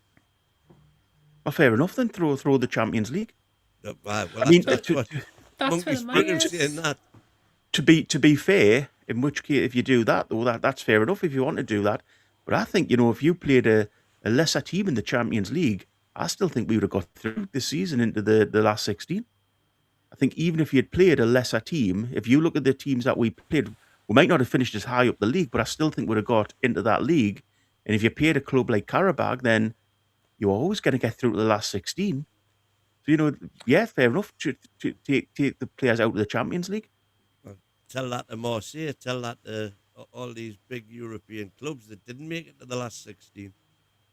I mean, there's enough, like I said, there's enough angle to go on both sides. And I think it was pretty evident from the Newcastle point of view. The Champions League, for me, was the thing that they threw all the eggs in one basket scenario. Now, Eddie relied very much on the same players to achieve everything in all other competitions as well, and that's the conversations we've been having in the past, when you leave a little bit left in the locker room because you can't. It's impossible to do all competitions at the pace that Eddie Howe is expecting. And then when he turns around and says, "I don't know why we go defensively," well, it's a natural reaction. Once you're knackered, you know what I mean? When you've given it all for 30 minutes or so, running your legs off, you naturally go into a defensive mindset to get your second wind. You've run through the wall a little bit. So I don't know. I just find there's far too many questions. That's my problem. I think the problem is, Gary, that we'll look at it is physically wise. So the players are knackered physically because the amount of games they play. It's mentally as well. Absolutely. The mental health of those players playing that many games, and you're playing different types of teams. We've all seen you play a lot different in Europe than you do in the Premier League. Even the FA Cup's different to the Premier League if you watch how it's refereed and things like that. So I think there's just so much on the players' minds as well that I think they probably suffer a mental burnout as well as a physical burnout due to the amount of games they played. Whereas if you'd rotated properly at the start of the season, like I was shouting for at the very start, and everyone was going, no, you should play the same team. If you go on a run, you should be playing the same team. You shouldn't. If you've got a squad, you need to use your squad. And that's my big worry for next season. He'll be fine next season, I'm sure. If Eddie Howe stays, he'll be absolutely fine because he won't have 2 games a week. But then the season after, we're back in the same scenario again, so we're just in a vicious loop. Gary Sinister saying, Eddie watches the talented academy players in training. If they're not doing it in training, he's not going to risk them in a game. Not only risk losing a game, but you also ruin the young players' confidence. Yeah, I think, like I say, but I can disagree with that. You don't by bring them on for 10 minutes at the end of the Karabakh game. You don't for bringing in the likes of a Murphy or a Saha who've been in the squad all season, bringing them on for half an hour. Even if you concede 2 goals with them 2 on, it doesn't ruin the confidence. They're then Champions League players. That's something that nobody can ever take away from them. Yeah, I mean, Brian Penny's sounded good one in there from Shankly. I'm sure Wynne said we were in a title challenge, and Man City, when we played Man City at home last month, because that was a must-win. Now all of a sudden, Prem was never realistic, and who do we think we are? Part 165 of flip-flop for win. Brian Penny was talking here about the Shankly method. Who is fit? That is all he wanted to know. And I think that is probably where Eddie Howe is, if I'm honest with you. Well, but if you're going to go to the Shankly method, never change a winning team. Well, that was another one. But saying that, you only had one sub then. That's right. Well, they won the league with 13 players. 13 players, yeah, exactly. That's what I said. Listen, the times have changed, mate. I think I was going to say football was nothing in here, isn't it? Yeah, it's not. It's nowhere near as athletic as it used to go down the pub for about 10 pints after the match, didn't they? Well, half time, mate. Never mind after the match. That might be a shout, actually. I think if the Newcastle players or Eddie went to the pub before the game this weekend, I think we would destroy Bournemouth. I think that's what's missing from this team. A little bit of Dutch courage, a little bit of confidence, a little bit of swagger. Just let them get on there, but should we just turn these over, lads? I think that might be a fair shout. Just don't tell the Premier League, obviously, because you get in trouble. Just give them a couple of bevies before they go out there and just be like, right, lads, go and trounce them. I swear we would play like 90s Brazil. I Oh, think there look might at be you. more need of a police presence to protect Gordon and Howe if they went out drinking in town before the game. To be perfectly honest, Just do it in the dressing room. It'll be fine. Just sneak in a little, a little bottle of vodka. You'd be good to go. It'll be fine. So, guys, I mean, we know Bournemouth's coming, right? It's going to be a tough match. We've heard today, and again, I'm not going to throw this at Anthony Gordon because he hasn't done an ESAC as of yet, but he has, or he said that he's interested in looking at his options in the summer with a potential move away. So I'm not going to put him in the same as the Rat. But the way he's played, I'm going to fire this one at you first, Win, because I know you're a massive admirer. That joke has triggered the chat, by the way. Jeez. Yeah. When you look at the way he's played over the last couple of games, the news that's come out now, do you start him against Bournemouth? Do I start him? Yes. Yeah. Where do you start him? Up top. So you'd go in the middle? Yeah. Okay. Bokeh, do you start him after what you've seen recently? yes, I do start him, but I start him in his best position on the left wing. And I've trained this week because we've had the 7 days to play the 2 strikers up front. And I change things around. So I play Gordon right wing, Gordon left wing, Alanga right wing. And I stick Baltimore and Wissa up front together. Then I drop a midfielder. Okay. So you play him on the left wing. Tina, what would you do with our Gordon, the lad who hasn't really played well for a while, apart from now when he's played up top? I'd bench him. 100% bench him. He'd not be in my starting lineup. I was hoping we were going to do a starting lineup tonight for this because I would definitely not play Gordon. I'd play either Barnes and Asula or Alanga and Barnes, or Asula and Alanga. Like one combination of that would be what I would go with. Gordon wouldn't get me on my starting 11 this weekend. Yeah, it's an interesting one. Obviously, there's going to be a lot of people. I mean, if you want to do a starting lineup, we can still do it. We've got 12 minutes. It's not a problem. Go on then, in the chat, if you want. Throw your starting lineup for this weekend. Who you'd play, who you'd drop, and who'd be your captain. I think he's more the Jews. For me, I'd drop him. I think there's far too much noise. Like I said, if you're... Wynn's got a point. I mean, he's played well up top. He's a presser. He can cause a little bit of a hassle. Goalkeepers hate that. But I just think from what I've seen recently over recent games, apart from he's played up top, his body language hasn't been there for me. He's not been willing to help the lads enough. I mean, Borky made a good point, right? They've had a week to train. If during that week they have been trying Baltimore or Wissa up top, and they've been training around that, and if they feel that's working, fantastic, let's do that. I certainly wouldn't go as gung-ho as Borky's saying, just having 2 in midfield, but... We're at home against Bournemouth. It's hardly gung-ho to take 1 midfielder out and put a striker in. Win, not so long back, you were calling Wissa the next Isaac. He's 19 non-penalty goals last year. And he scored more goals against Bournemouth than any other player, I think. Well, so, if he's been trying it all in training and it looks as though it's succeeding, by all means, give it a go. We're not privy to that, unfortunately. But, well, no. Let's face it, we all know what's going to happen. It'll be 4-3-3. Gordon will probably be up front, so Win will get his way. It'll be probably, I'm guessing, Barnes right, left-hand side, and Alanga or Murphy right. There's not much doubt in your mind that that's what he's going to do, is there? Do you play? Would you play Murphy after he should? No, I would play Harvey Barnes. I wouldn't. I would exactly.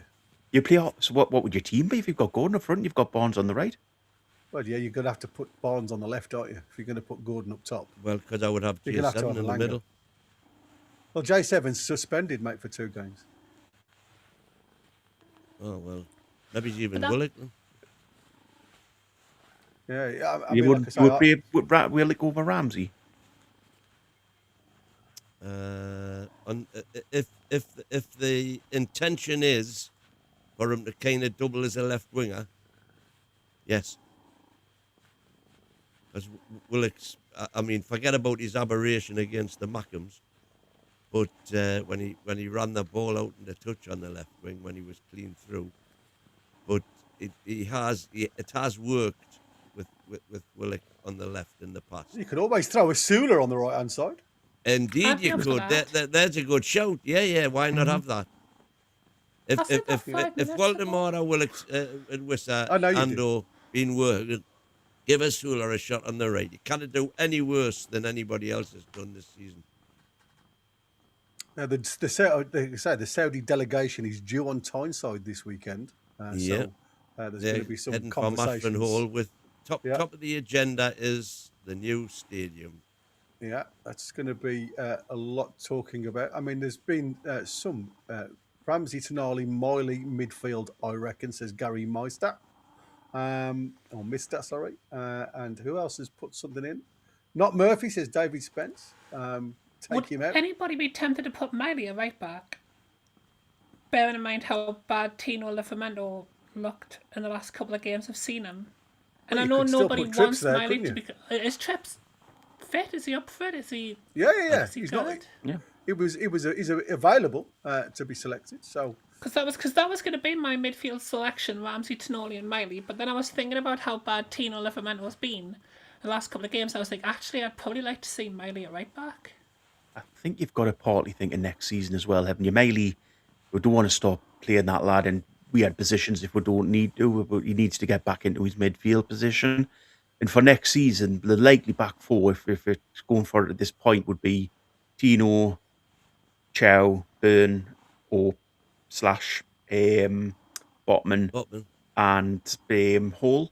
So, you need to play them, a combination of them 5. If So that, Tino's yeah. going to stay. I think the Tino's back going to 5 will stay. stay the same. Yeah, I think it will. I think that's what you've got to do. You've got to give that back 5 a time to sort of settle in and see if it can work together fully. Be nice. Yeah. It did once when we played it. The last time before that we had that, it looked like the best back 5 that we'd ever put out there. And then last weekend it didn't quite look like that. yeah, it did. Understatement of the year. Yeah, it certainly looked like they'd pick. I mean, talk about picking players literally from the Sunday League team. That's what it felt like to me. It looked like they'd never played together at all. Really interesting. Becca saying she met a lad in Harry's bar who was a referee for Sunday League games. He was only 19, told us some mental stories about being chased back to his car and threatened by grannies. Wow, Goodness me. that must have been an interesting one. I must admit, I could tell you some absolutely classics refereeing stories. I must admit, when I went and I did a referee's course just to understand the laws of the game, as you do when you're bored and you love football that much. And I became a referee and a linesman. And I must admit, it's an eye opener, put it that way. And I had more issues with Sunday League. Well, I had more issues with kids football with parents than I ever did with adults. I must admit, but I could certainly tell you some stories. Voltamada has been doing some singing. I don't know whether you've seen this during the offside stuff away from football. And I must admit, if he's certainly not really singing the way you want him to sing, put it that way. But we'll let you have a listen to this because, like I say, it made my ears bleed. I'm so excited for this. Me too. Well, you shouldn't be because, like I say, it is. No, pretty. don't pop your bottle. Go on, Big Nick. It is, like I say, for me, it was eye-watering. I don't know what I've done with it now. Have I got it on the screen? It's on the screen, but where's the sound? I have no idea. Where are you gone? There you go. I don't know whether you can hear this. No, God, You it's can't, not moving you can't either. hear that. I don't think you've pressed play.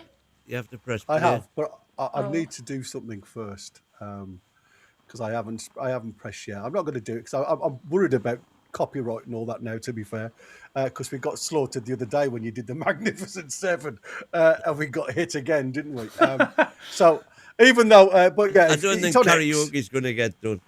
No, well, No, it's he's the on Premier X. League who reacted to the clips, I think.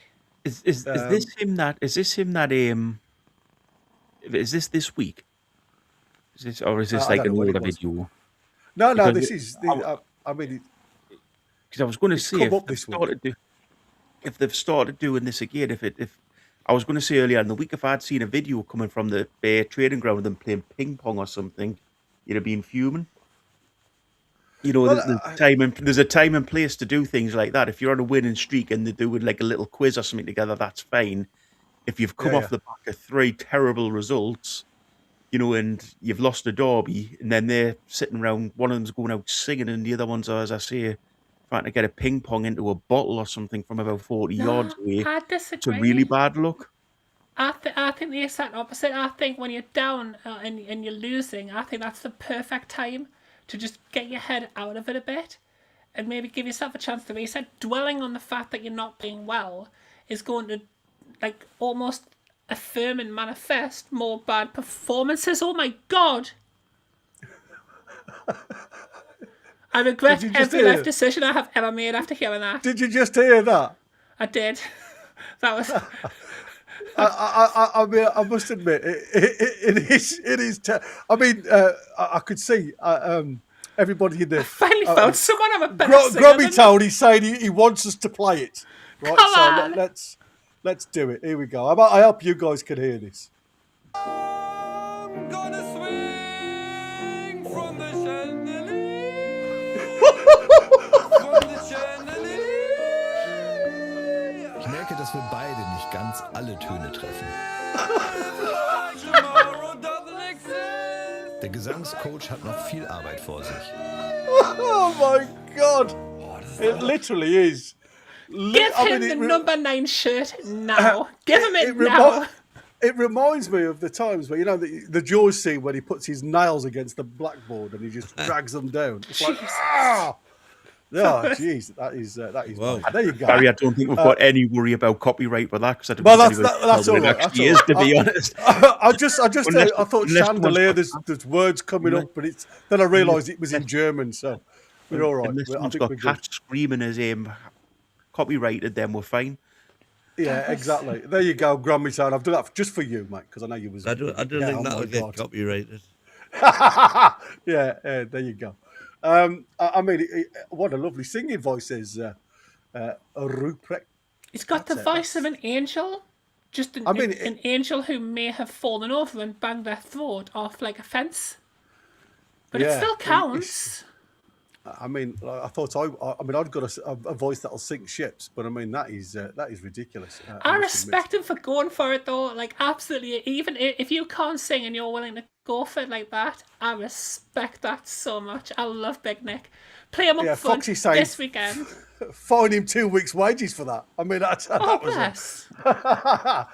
the lads are literally jumping on board for the late show. Welcome, one and all. I hope you guys are all well. Just going to throw you guys on. DX, Ian, and we've got Sean. Good day What's to you. Sean? How are we? Are we Hello. good? Very, very good. How are you doing, my friend? You look good. You look healthy. Oh, you know, up and down with a chance of rises, DX, as always. Before we go, I was going to ask you guys the last and final hit, if you like. Mighty Win, what's your prediction for the weekend? I am going 3-2 to the Toon. Woo! Going to be high scorers. Bokeh, 4-0 Newcastle. 4-0. Wow. Tina 2. What's yours? 5-1 to Newcastle. Wow. Can't wait. I wish I could get a ticket for this one. DX, what's yours, mate? 2-2. I'm DXK out in me now, like. That's a very optimistic result. I didn't realise that was DX. I thought someone had organised for Cucurella to be on as a special Ah, guest he's tonight. always the same. New left back signing. Yeah, exactly. I've only ever seen you with the hair up. That's why. That's so Yeah. lovely. He's the better looking beautiful. version. Beautiful. Well, I Definitely a thought better looking Steam is version of leaving, so Cucurella. I better get it down. What's your prediction, Ian? Well, I mean, you know, I will back Newcastle to win 3-1 because I do that every week. But I think Bournemouth will win. I think Bournemouth will comfortably win. 3-1, 4-1 again. I Sorry, think it's going to be a 3-1 Bournemouth. Yeah, I think must it would admit, be a- I I have think it got might be 2 4-1 points. again. Sean, what's your thoughts, mate? I am 2-1 to Newcastle. Toon win. Oh, so it's very heavily voted towards Toon. I am going to go with my head rather than my heart. I think it's going to be a loss. I don't think Newcastle are going to be able to achieve what I expect them. Well, what I want them to do. I'm going 3-1 Bournemouth. We should have ended with mine and Borkies, to be fair. Yeah, you should have. You should have. Should have built I up hope to you're this right. one. I hope you're right. I really do. I'm I'm always right. right. That's what I said. I've never been wrong once. Are you sure? Not. All I'm going to say is you need to keep entirely taking sure. them pills, mate. Who's hosting this evening, guys? Jack's supposed to be. Apparently he's on his way, but he hasn't arrived yet. He must be having some sort of problem, but we'll just get on with it anyway. Okie dokie. Well, I'm going to love and leave you. I hope you have a lovely rest of the show. I am going to go back to what I was doing before. Until the next time, lady and gentlemen, we're the lads. Catch Take you care. later. one and all. Very smooth. Ciao. See you in the morning. You are listening to NUFC Talk Radio, the voice of the Toon Army. Live daily on the website, on YouTube, on BAB. and on every online radio directory. NUFC Talk. The voice of the Toon Army. And there we have it. Welcome to the 9:30 show, ladies and gentlemen. If you haven't already, smash the likes. Become a member. We've had a membership donated already today. And we've got a super chat already in there from Waza. Sean's got a forehead you can write a book on. Who's Sean? Oh, Sean. Sorry, Sean. Hey, that's some host knowing his panel straight off the top of his head, isn't it? I was thinking, I was trying to think of a footballer in connection with Cucurella for some sort of. You're thinking of Sean Longstaff, aren't you? Yeah. Anyway, Lads, you've been watching the earlier show. Just what were your thoughts on Gordon? This news around Gordon.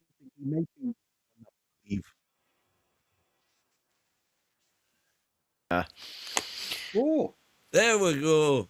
There he is. Hello. The man, the Hello. Sorry, Chrome decided it wasn't going to work as soon as I logged in. must be still recovering from sitting next to Charlotte Robson for more than an hour this week. I would have to have a lie down after that as well, Jack.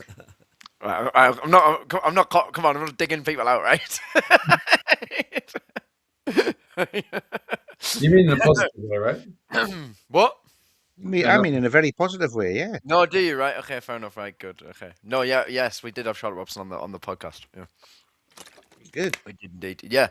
No, it was a good episode, to be fair. It was a really good episode. Right. Lots of us on tonight. Sean, Borky, Ian, DX, and Win. Brilliant. Well, this is fantastic. I mean, I think we're going to have to talk about Gordon, aren't we? Realistically. Because Luke Edwards is putting out that Gordon would be interested in a move away from Newcastle in the summer. There's no suggestion that he's going to push for a move, but if it came to it in the summer, he would be keen to explore options. Now, we've seen links with Bayern Munich this week. We know Liverpool have a long-standing interest, and Arsenal as well have been linked with Gordon. Now, before I give my opinion, I just want to find out what everyone else thinks of it, and if, well, what won the story, if you were willing to sell him, would you be that bothered if he went? I will start with Sean, because I've not met you, Sean. How are you doing? I'm doing good, thank you. I wouldn't be bothered if he goes. He's, yeah. We've been down this story once before, like with Liverpool. But if he goes, let's cash in now before it gets too late. Yeah, fair.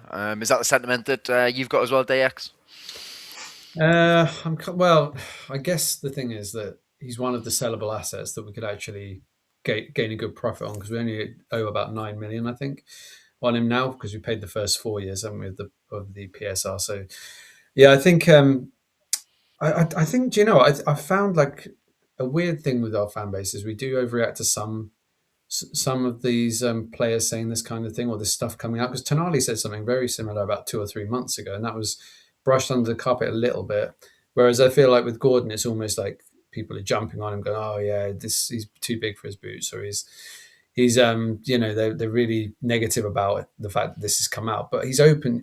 All that Luke Edwards has said is he's open to a move, which we've heard from loads of players in the past. I'm sure most of the squad's open to a move if the right club came in. But but in terms of would I let him go or not, I think probably if it was 65 million, 70 million, I think you'd have to try and cash in. And I just worry about us replacing him, because it took us 55 million to get Alanga, so 70 million might not get as much. That's fair. Do you have the same sentiments, Ian? How's your view of the Gordon situation? Well, I think it's astounding that nobody came in for him last summer, and then he's played the way he's played this season, and his Bayern Munich, Liverpool, and Arsenal are after him. What the hell has he done this year to get them interested? Unless they think they can get him cheaper. Gordon's actually one of my favourite players. I think he's one of the best players in the squad. I think he'll have a fantastic World Cup. And if that's the case, I think the same as if it was Tonali that's been courted. I think this time we've got to lean into it. We've got to maximise the price that we get for him. We tie it up nice and early. So we're looking with money burning hole in our pocket to do the replacement sometime in the middle of July, not on the 31st of August. Yes, but I think you've got to let him go. He's played 4 years. A lot of happy memories with him. As I say, he's one of my favourite. I love that. Favourite Gordon memory is when we kicked off against Villa and he went bombing down the wing, cut in and put it in the top corner in the first minute. Wow, what a good goal that was. That was. And he's capable of doing that, but we've not seen that this year yet, have we? This season, we just haven't seen it. So yeah, I would lead into it. Anyone who wants any of our players, if they're going to give us top dollar for it, and we know we've got to buy 12 players anyway, lead into it. Yeah. This is all fair. I mean, I think you make an interesting point, Gordon, in the sense of, I feel like on the left wing, he's not played well at all. When he's been on the left, there's not been many games he's played well this season. Apart from in the Champions League on the left, I think Benfica, he played on the left. He scored. He was man of the match. But apart from that, I feel like on the left, his position, he's really struggled, especially in certain Premier League games. His best performances have actually been up front. So with that in mind, Boke, are you on the same fence as everyone else, or how are you seeing it? I think I'd look at it from a slightly different point of view in regards to Gordon's a younger player than Barnes. Barnes is 29, going on 30 next season. This is probably, because he's had his England cap this year, this is probably the point where you can at least get your money back, if not a little bit more than we're paid for that lad. So for me, if you're taking out their personal thoughts, if you're just thinking about it from a Newcastle United point of view, the right thing to do would be keep hold of Gordon and sell Bonds, and then get a younger understudy for Gordon. Because as I say, Barnes' money now is going to start to go down massively over the next few seasons because of his age. That's an interesting shout on Barnes. Again, I love Harvey Barnes. He's one of my favourite players in the squad. But I totally can see your point there. We're probably at the point where you're going to get his value is the peak that is going to be at this moment in time. You're probably not going to get too much more for Barnes after maybe another season. But then I think it does feel like Gordon's going out the door, so then you're losing potentially two left wingers. You have to replace. I mean, look, the squad. It's going to be a busy summer. I mean, either way. I mean, Win, what are you thinking about with it all? Are you feeling like Gordon's going, or do you think he'll stay? How are you? I think if one of the big three that you've mentioned there come in with an acceptable offer, and I think acceptable has got to be 70 million. Yeah. Even if it's 70 million with add-ons, like 65 with add-ons, if wherever he's going, win, whatever. But Bogey makes sense, saying, you don't sell a 24-year-old when you can sell a 29, 30-year-old. I just like what Ian was saying, that isn't it strange that these three teams are after him? There was nobody after him last season in the closed season. And Yeah. he's had this bad season. But I just think Gordon takes an awful lot of unwarranted criticism. People do not credit his performances as much as they should. Now, I know I'm accused of looking at him through Gordon-coloured spectacles or whatever, and that's possibly true, because I think, like Ian, he's one of the best players we've got, and you don't get anywhere by selling your best players. But he's an easy scapegoat. I mean, I criticised his performance on Sunday, when he appeared not to be trying, wasn't going in for the 50-50s, which I hate to see in any footballer, and no less because it was him. However, he's a better player than a lot of people give him credit for. A much better player than a lot of people give him credit for. And I think he'd fit in. I think he'd fit in playing down on the left with Kane. He would look really good at Bayern Munich. I think he would definitely be an upgrade for Arsenal if they can get rid of replace either Martinelli or Trossard. Yeah. And Liverpool have never replaced Luis Diaz, have they? So, I mean, I think it makes sense that they're all interested in him. What we need to do, though, I don't know if this still happens, Jack. I think we can be clever with these big players that the big teams come in for, and don't get 70 million for Gordon, get 50 million and a really promising 21, 22-year-old out of under their reserve team, or someone who's just on the fringes of the first team. Okay, so let's say, get for example, some ready-made replacements in. All right, so let's say, for example, Arsenal say 55 million and Waneri, for example, because Waneri is not going to play for Arsenal.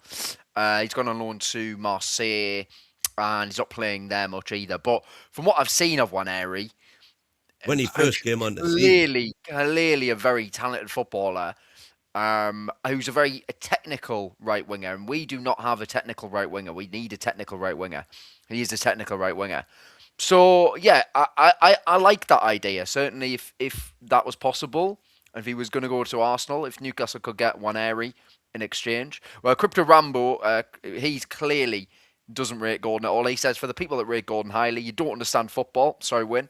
He's meaty at best, whatever that means. With one good season, please sell. Come on, guys, raise your bar. So mediocre, I think. We'll just do another couple of super chats while they're on. Thought I'd escaped this one. When Jesus met it's all D'Artagnan. very well. It's all very well, Crypto saying that. Envious. The Arsenal, Liverpool, and Bayern Munich analysts who've watched him for the last 4 years have clearly come to a different conclusion. Yeah, I think Gordon. No, I'm interested to see what people think of this, but do you not feel that Gordon divides the fan base more than most players? Because he does, yeah. Yeah. I feel like, for example, Sean, what's your view on Gordon? Because you said you'd be willing to sell him, so. Don't get me wrong, he's a good player. It's just frustration. He can get you really frustrated. Like when he goes in for challenges that he shouldn't even go in for. When he got himself sent off against Liverpool, where he went down on the game. I can't remember the game, but he went down like he pulled his hamstring, but he walked off absolutely fine. He's a kind of player that's Manchester City away that, yeah. Yeah. And it seems like he was picking his games that he wanted to play. But don't get me wrong, Gordon is a good player. He's just a very frustration player, and he already seemed to be one. When Liverpool came in last time for him, it seemed like his game went off a bit. It definitely did. And I think it's going to happen, and I think that's the way it's continued. I think he's got other minds, but no, I agree. If we can get someone else in to replace him of good quality, but I would agree about 75 million. It's got to be, but yeah.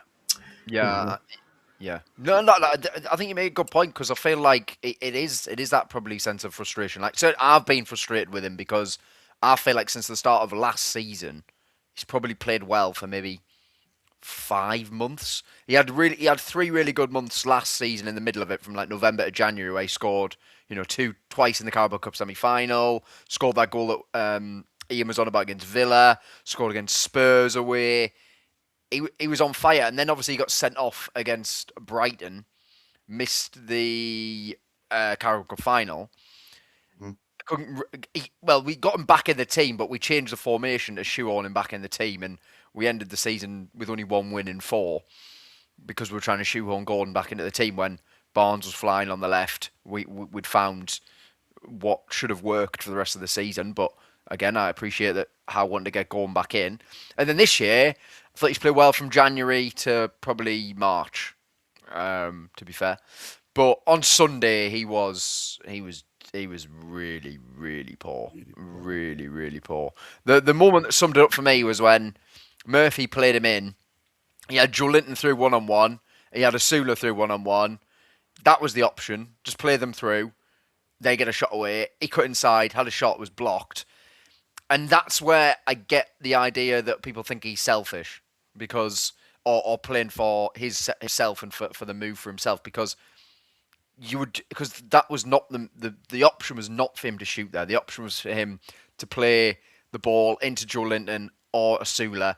Take the assist. Like the assist gets you the glory as well. So I didn't really understand that. But yeah, so I can say Ian and Wayne, absolutely, big fans of Gordon. Sean, fans of frustrating. DX, what's your view on Gordon? Is it same thing? Big fan, frustrated? Think we could do better? I do like Anthony Gordon, because we've obviously seen what he can do, and for about 15, 16 months he was exceptional, brilliant, and that one season in particular. But it is frustrating because you watch him play and you just think there's such a high ceiling with him, but he's, I guess it's kind of one of the things with wingers, isn't it? We've had a lot of wingers like Robert on their day, absolutely match winners, brilliant players, but we forget now because we look back at the highlights, but they had days where you're just scratching your head going, what the hell, this guy's playing like he's in the pub, pub or something. And we've had a lot of wingers like that. The only one I could think of who was consistent really was Solano. Every week was pretty much brilliant. Yeah. But you don't get many like that. So I think with Gordon, but because I do rate him as a player, it's more frustrating when you know what he can do and then you see him not doing it. With Barnes, I have lower expectations, I think. So he does occasionally score a brilliant goal or something, but his numbers are fairly similar to Gordon's per minute and all that. And he hasn't got an assist in the league. But I sort of... He's on penalties, though. Well, no, that's true, but the assists as well. Oh, yeah. Uh-huh. But yeah, so I look at Gordon on maybe a slightly higher level, thinking, and he's 25, and you think, he can get better and better. And when he plays for England, he usually looks pretty good. So he frustrates me as well. But I'm probably like Ian and Win a bit that when he's on form, I love watching him play because he can tear teams apart. So I don't think he tries to tear team parts enough. He's lost a bit of the fire, hasn't he? Like he used to be a real.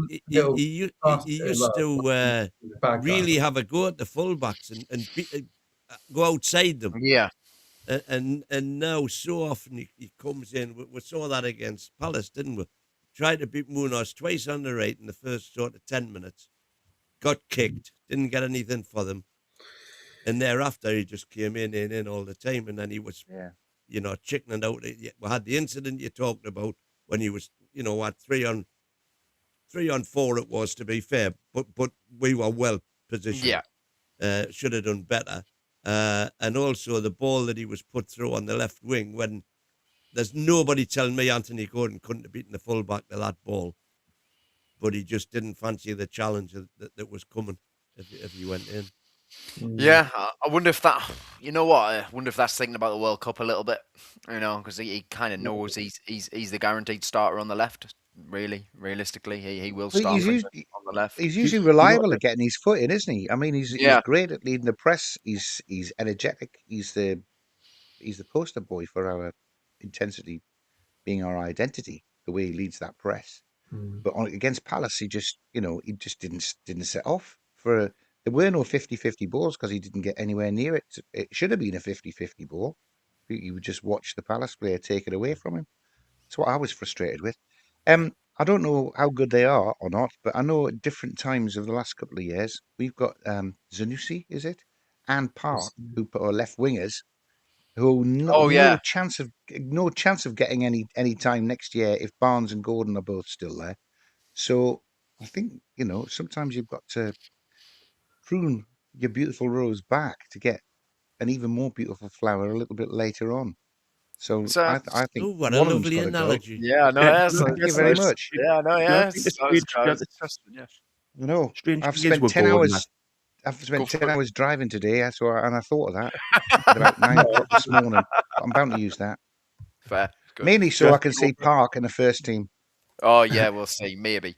Borky, what were you going to say?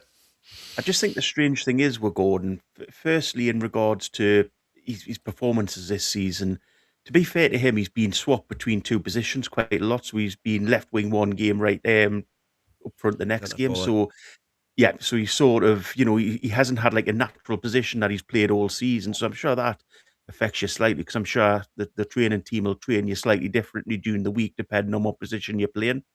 But the other thing is as well, we're all sitting here, and I'm one of them. I think he's a golden boy, and I'm not particularly a massive fan of him. But I'm the first one to say we should be getting at least 75 million for him. Mm. So in my head, then I think to myself, actually, you're downplaying the lad because I obviously realise he's a good player, and I obviously realise he's worth the money. But it's just sort of that I think it is that little bit of what I thought when Gordon first came, he had a little bit of petulance. He was a bit like a young Wayne Rooney. Different types of players completely, but he had that little bit of I'm going to run, chase everything down. I'm going to shout at everybody in the pitch. I'm a young player, but I know what my own mind is. And a little bit of that, I don't know whether it's gone out of him naturally or whether it's been coached out of him. But it's a shame that he still hasn't got that little bit of fire in his belly. Yeah, Well, that this house. this is a great point here. What doesn't help Gordon is his attitude. He thinks he's better than the team. And I think that's a fallacy. I don't think he does think he's better than the Yeah, team. I'm not sure about that. I think that's. But there's the thing is there's a But there's there a is- widespread belief reason. about that. Yeah, there is a reason for that, and I personally feel it's because he's got a lot of self belief, Yeah, And no it- wrong with that. And exactly, but the problem with self belief is it does borderline on arrogance, and it's a fine line, I think, between self belief and arrogance. And I do think sometimes people believe that he does overstep the line with arrogance. Now, Borky, you made a really good point there. Because do you remember Brentford away when we were 1-0 down and we brought Isak on and we won 2-1? It was 22-23 season. Yeah. Gordon came on and then he got taken off again before the end of the game because Howe needed to get a defender on because we were 2-1 up and we were seeing out the game. And Gordon kicked off on the with Howe quite publicly in front of everyone. Richie had to go and calm him down. Murphy had to go and calm him down, and he'd only just joined the club at that point. So that's kind of so that's maybe where some of that comes from as well, in the sense of that kind of belief of that sort of arrogance. But I also like that from Gordon a little bit as well because I want him to. You want your player to want to stay on. Do you know what I mean? And despite the fact he'd only just been at the team, he was like, no, I want to be on the pitch. I need to be on the pitch. I need to be performing for Newcastle. And one thing I always think that he's never not done is work hard. I think you can criticize his performances, but I find some of the criticism for his work rate. I've never got that. I've never got that. I think he always works hard. I'd say on Sunday, even maybe I thought he still tracked back as much as usual. Really, he was good. He was a bit caught up position sometimes by Munoz, but I don't know. I still feel like he works hard, and I think you can separate work rate from performances because that's where Johan Visser annoys me so much because I don't see the work rate, I don't see the attitude to be the Newcastle United number 9. From Gordon, I do see the attitude to be a winger for Newcastle, and when he leads the line as well. But it is a really, really interesting one. Go for it, Bulky. In regards to when he's gone down a couple of times, he stays down. He doesn't leap back up and run back to challenge. He's sort of So I think a lot of it's not necessarily his open play game. If he's asked to defend back, he'll do it. But if he loses the ball, you sometimes just see him stay on the ground in a little bit of a huff. I think that's what fans get frustrated with more than him not actually working harder in the game as such. Yeah, because he's not rushing to get back in position. I mean, sometimes I feel like because one thing he's very good at winning is fouls. He's very good at winning fouls, and I think that's almost kind of his way of just winning a foul. He thinks if he stays down longer, he'd probably win a foul. Equally, I would, but I'm saying all this because I'm defending the way that I'm defending. I think his work rate anyway, and but I'm not defending his performance. I don't think his performances have been anywhere near good enough, especially against the teams that we should be beating. Or if we're going to be a team who are going to consistently get into Europe, we should be beating. We should be going to West Ham after we take the lead and winning. We should be going to Brentford after we take the lead and win. We should be going to Brighton and getting something. And these are the games that Gordon has been so poor in. It's a very good point, actually. It's extremely disappointing how poor he's been in those games. Most of his goals seem to come against Arsenal, Chelsea, Man United, Man City, don't they? He doesn't really show up as Barcelona. He scored against. It's weird when I was thinking about it the other day. I thought, God, he scored loads against those teams, doesn't he? He scored against Arsenal about 3 or 4 times. His record against the big six is unbelievable. Yeah, amazing. But then you're right, when we're playing those sort of lesser teams or Everton where he seems to freeze, he just doesn't really show up. It's very odd. It's like he can't get himself up for the games. Maybe it's they used to say that apparently Bobby Moore at West Ham, after a while he couldn't get up for the little mid-table games. But then for England he was incredible every week, or every time he played. So maybe he's got a bit of that where he needs the big stage to get the adrenaline pumping. Yeah, No, I mean that's it. Him in Champions League, sums it up this season, really, doesn't it? Yeah. What was I saying? Bogey's Heed is the same all the way around. Just saying. And Crypto Rambo, thank you, is saying, I mostly agree with you and Chris's opinions. Common sense. Gordon is replaceable. Go to South America and you'll find much better than him. Well, we've got Johan Martinez joining in a year, so let's see what he can do. But no, I don't know if anyone also feels that point as well, where it is those games that, well, because the way I say it is, Isak's gone, right? He was the star man. He was the star forward. Gordon is now the next best forward in the team. In those games, we need the star quality. In a tight game, where are you? That's my thing. So, do you know it's not just Gordon though, isn't it? Is it really? No, it's not. It's not just Gordon. We just look at the last 10 games, who we've beaten: Chelsea, Man U, Villa in the cup, and then we've lost against everybody else. Yeah, I think it's. I think they've all got a little bit of a big game mentality, and that's ridiculous. When you're going to be finishing 4th or 5th, it means that 3 out of every 4 games are against teams that should be lower in the division than you. So you've got to get up for them. I know. I think it's a kind of a feeling, maybe second Champions League performances, whatever it is, that's changed the whole team's attitude, and that's. But it was the same problem last season, wasn't it? And last season we had the same thing. Do you remember we lost to Bournemouth? I think we got 1 point off Bournemouth. We got 1 point off from Everton, the 2 games, and Fulham. I think did we lose twice to Fulham? Yeah, we did. Yeah, we did. Yeah, we beat Brentford once, but yeah. So we beat Arsenal. We beat quite a few of the big teams. Man United twice, Tottenham twice. I know they weren't playing well, but we beat a lot of the so-called big 6. But it was those results against those sort of like mid-table-y type sides. Again, it's just bizarre losing 4-1 at home to Bournemouth and stuff like that. And you think, where's that come from? I know Bournemouth are a decent side, but that's a shocker. Yeah, and we were very decent that day. Yeah, and we just think where we could have been last season if we'd actually turned up against those teams, because we played really well against the top sides most of the time. This is interesting, and I think this actually comes back to the fact that we're just better when we have less possession. It's as simple as that. We're better when we have less possession. It's as simple as that. In the games where Newcastle have more of the ball, I kind of watch it and I'm looking for the ideas. I'm looking for the creative solutions, and we don't seem to have them. The Wolves game, Palace as well. What did we create on Sunday? Genuinely, one good bit of football led to the goal, and then what a Sula got put in by mistake from Chris Richards, and that was it. That was it.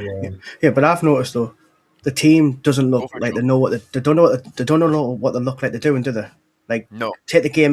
Dan Burn wanted to go for the free kick, then he didn't know what to do. Then he went back. Then he went forward. I think it comes down to man management as well, because some of them players will be shattered. Like, the confidence will be gone as well, and that's where I feel as well. Gordon, maybe a little bit of his confidence is gone, so he's trying to shoot himself back up. But that's where it comes down to your manager. And that's what I feel. Because I don't feel some of them know exactly the tactics properly in that team.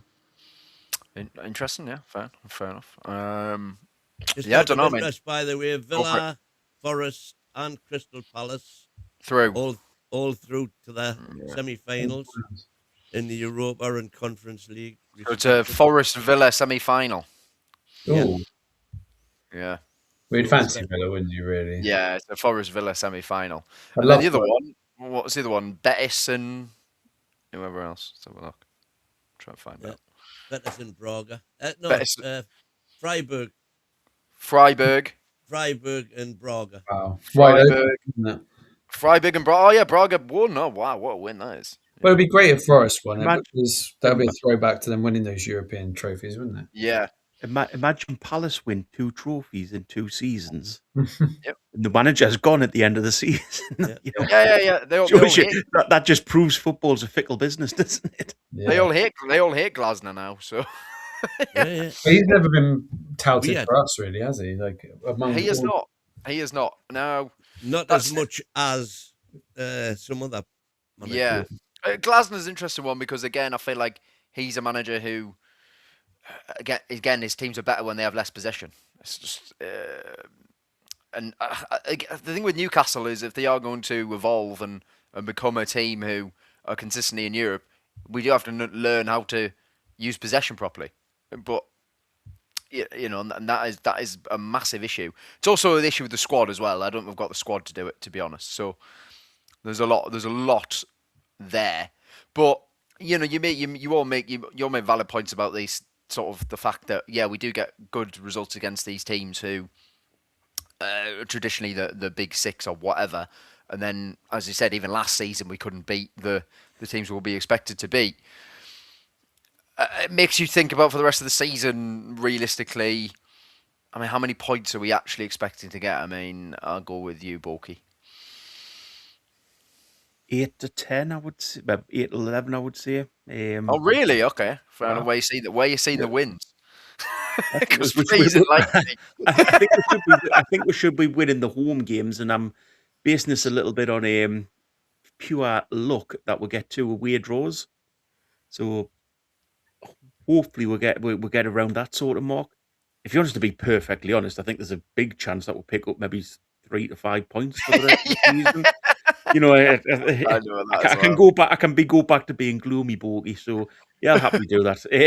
I think 3 to 5 points is probably the Michael did the real flip flop there, isn't it? 8 to 11, 3 to 5. I know.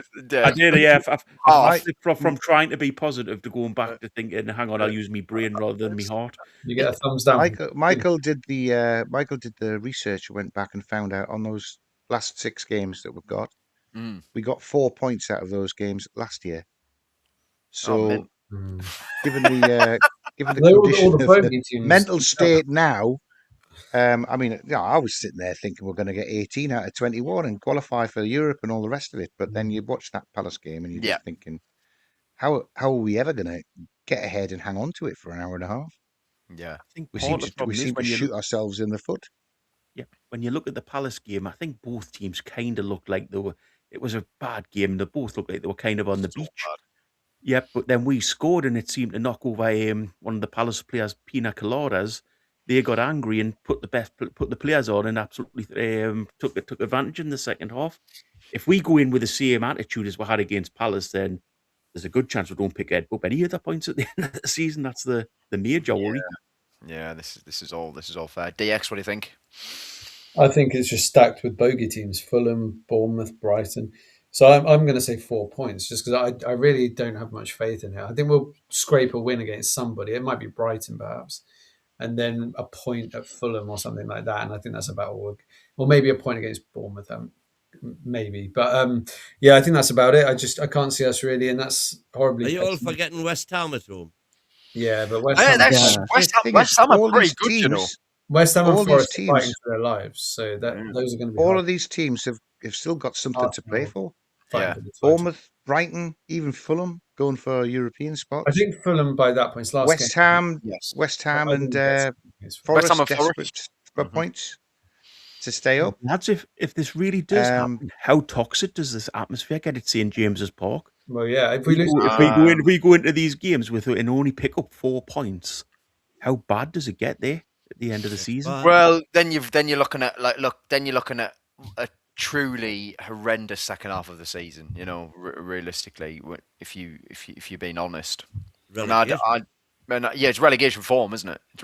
We are. I think in the last 10 games we're currently 17th for points picked up. So that's with wins over Man United and Chelsea. Yeah, but Bournemouth. I mean, there's this weird. I said it yesterday on the show actually, that the idea that the Bournemouth fans could end up cheering Eddie Howe at the end of the match, and our fans can end up booing him. That could happen, right? If we get battered 3-0 or something, and that I've never seen that happen with a manager before. No, I've got no optimism for Saturday. To be brutally honest, Bournemouth are they're a good team. The antithesis of what we are at the moment. To be brutally honest, like if we go 2-3-0 down on Saturday, how does the crowd really turn then? Do you think it'll get? I think for the first time in St James's Park, yes, I think the crowd will turn. If we want to go 2 or 3 down without a doubt, but I think we're going to win all 6. But we're the kind of weird team. It'd be amazing. It'd be class. But I've got eyes, so we're the kind of side that we'll win at Arsenal and we'll lose the other 5. That's right. I think we'll get something at Arsenal. Yeah, because Arsenal are playing that well. That will be the stinkiest game you've ever seen. Arsenal, Newcastle, 2 teams who literally can't pass a football up against each other. Hopefully, I think Bruno will be back for that one. So that actually, you know what? Yeah, that might actually make a difference. We could stop Arsenal winning the title. That'd be quite funny. That'd be good. Yeah.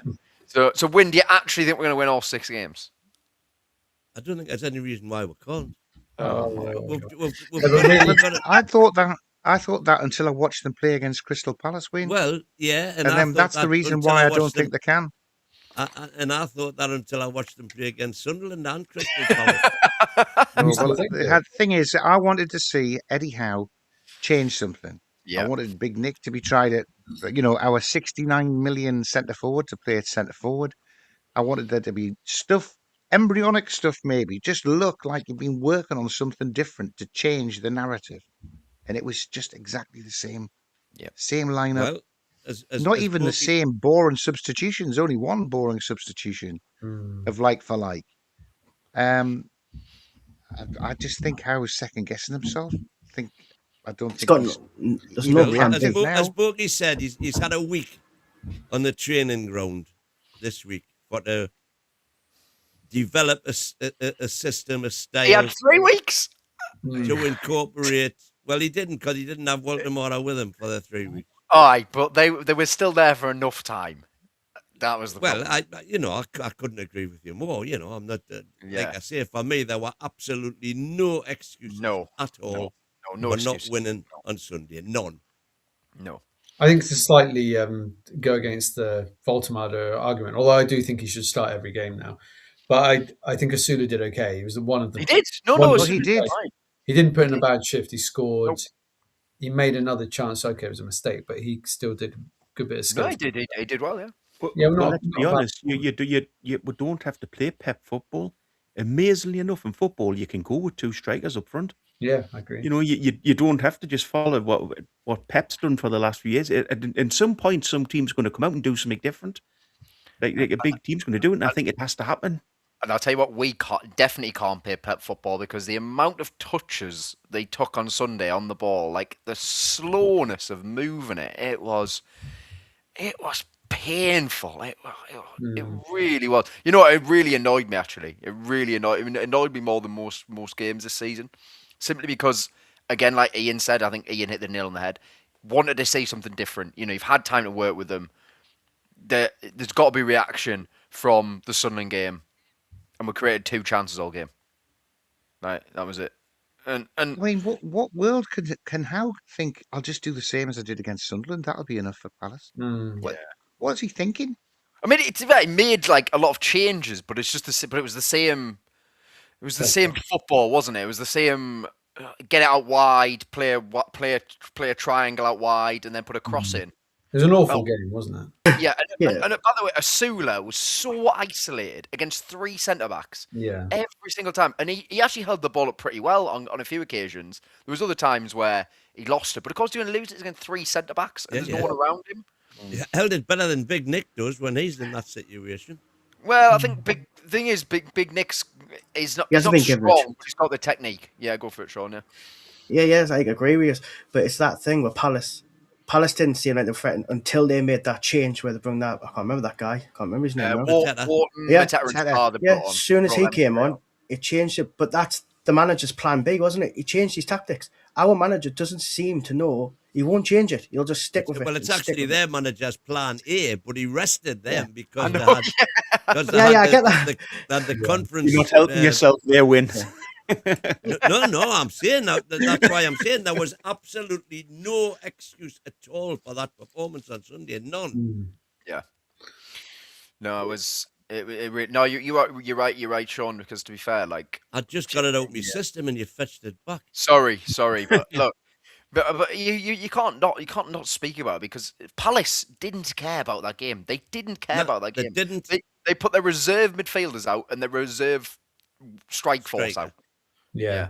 That was an opportunity, wasn't it? They were sitting duck, really. I mean, and as soon as they brought those big guns on, it was obvious they were going to kind of like, this is going to be a different proposition. Now we're going to hang on here desperately. And that's what happened. Mateta was just bullying the centre-backs. And that penalty, I mean, Botman obviously just lost his composure. And stupid. It was a different game. Yeah. And as Ian said in the post-match and everything, in the player ratings, why on earth, if they bring Mateta on, surely that's exactly the time you want to bring Dan Burn on for to counteract that physical presence. You don't then need the allegedly skillful touches that Botman's got. You just want somebody who can handle the battering ram, which is Mateta.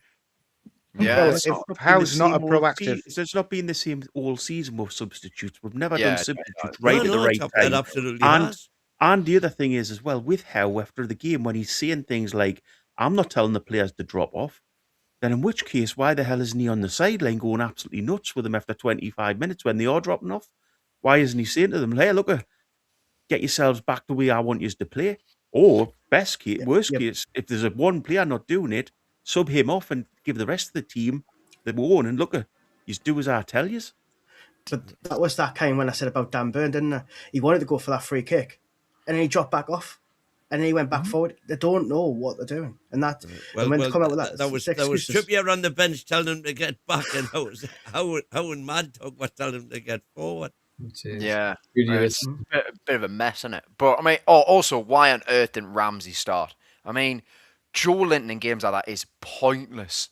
He is pointless in games like that. Anytime we're playing a team who we're going to have more of the ball of, don't play Joe Linton. He can't.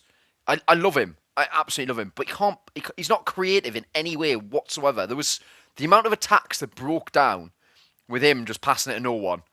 It was genuinely unbelievable. And then he got yellow cards. So he's banned for 2 games anyway. But I would have wanted him to play against Arsenal. Is that the perfect player to play against Arsenal? Yeah. And that's the thing, isn't it? He only needed to get through one more game and he wouldn't have the 9 yellow card thing. So it was. I was surprised that he started, actually. And then Ramsey came on and did more than him in Ramsey was 5 really minutes. one of our best players, even though he was only on for 25 minutes. But I thought he played well when he came on. Yeah. It made no, and that's the thing. That's another. I guess that's a problem that ultimately it feels like if Joe Linton's fit, he plays every game, no matter what. Well, you've got you've got other players who are more suited to certain games. You need to slot them in to those games. Ramsey should have started. Miley, great to have him back. So pleased he's back. One thing, he's probably been one of the only positives this season, to be brutally honest. In a lot of ways, Miley's performances. Yeah. Genuinely, his crossing has come on so much. As a centre midfielder, you're not really expecting him to be able to whip a ball in on a sixpence. But if you look at the cross he put in for the Asula goal, was genuinely outstanding. And then he put another really good one in the second half as well. And then finally we put him on set pieces at the end of the game, and he put in one good. I don't know why he wasn't in set pieces from the start, because our set pieces were terrible once more. Our goal kicks were terrible too. Yeah. Do you think the one thing that'll hold Miley back is his pace? I mean, we were just discussing the other night, and that's the one thing in his game he hasn't got to take him to that next level. He just hasn't got that change of pace. I don't know. I don't think it matters too. I don't think it matters too much, because he's got the engine.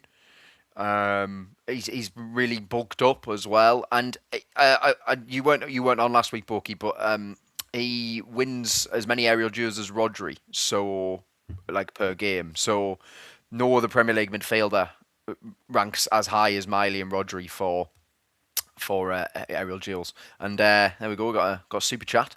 That's it. If only we had more fans like Borky with ambition. Can we frame that one and have it put up on a wall somewhere? 'Cause I think it's the most positive chat I've had in about 6 months on the channel. Thank you very much. If only we, I'll get it reframed and rephrased. If only we had more unrealistic ambition than Borky. No, I mean, yeah, I agree with a lot of what people are saying, though, because this season, no matter what, has absolutely not delivered in any way. Certainly in the Premier League. But I like our midfield. Obviously, Tonali, Joe Linton, and Bruno. But then you've got Miley on the bench that can come on. Great player to bring on. Ramsey, another great player to bring on. So there is talent there to replace players if they're gone, like Tonali or Bruno if they do go. You've got a nice fit to come in. That's looking like it could be our I'd start with Miley, to be honest. Midfield next season, isn't it? Ramsey, Miley, and Bruno. Spend some of that money they got in on another couple of midfielders, though, wouldn't you? An actual number.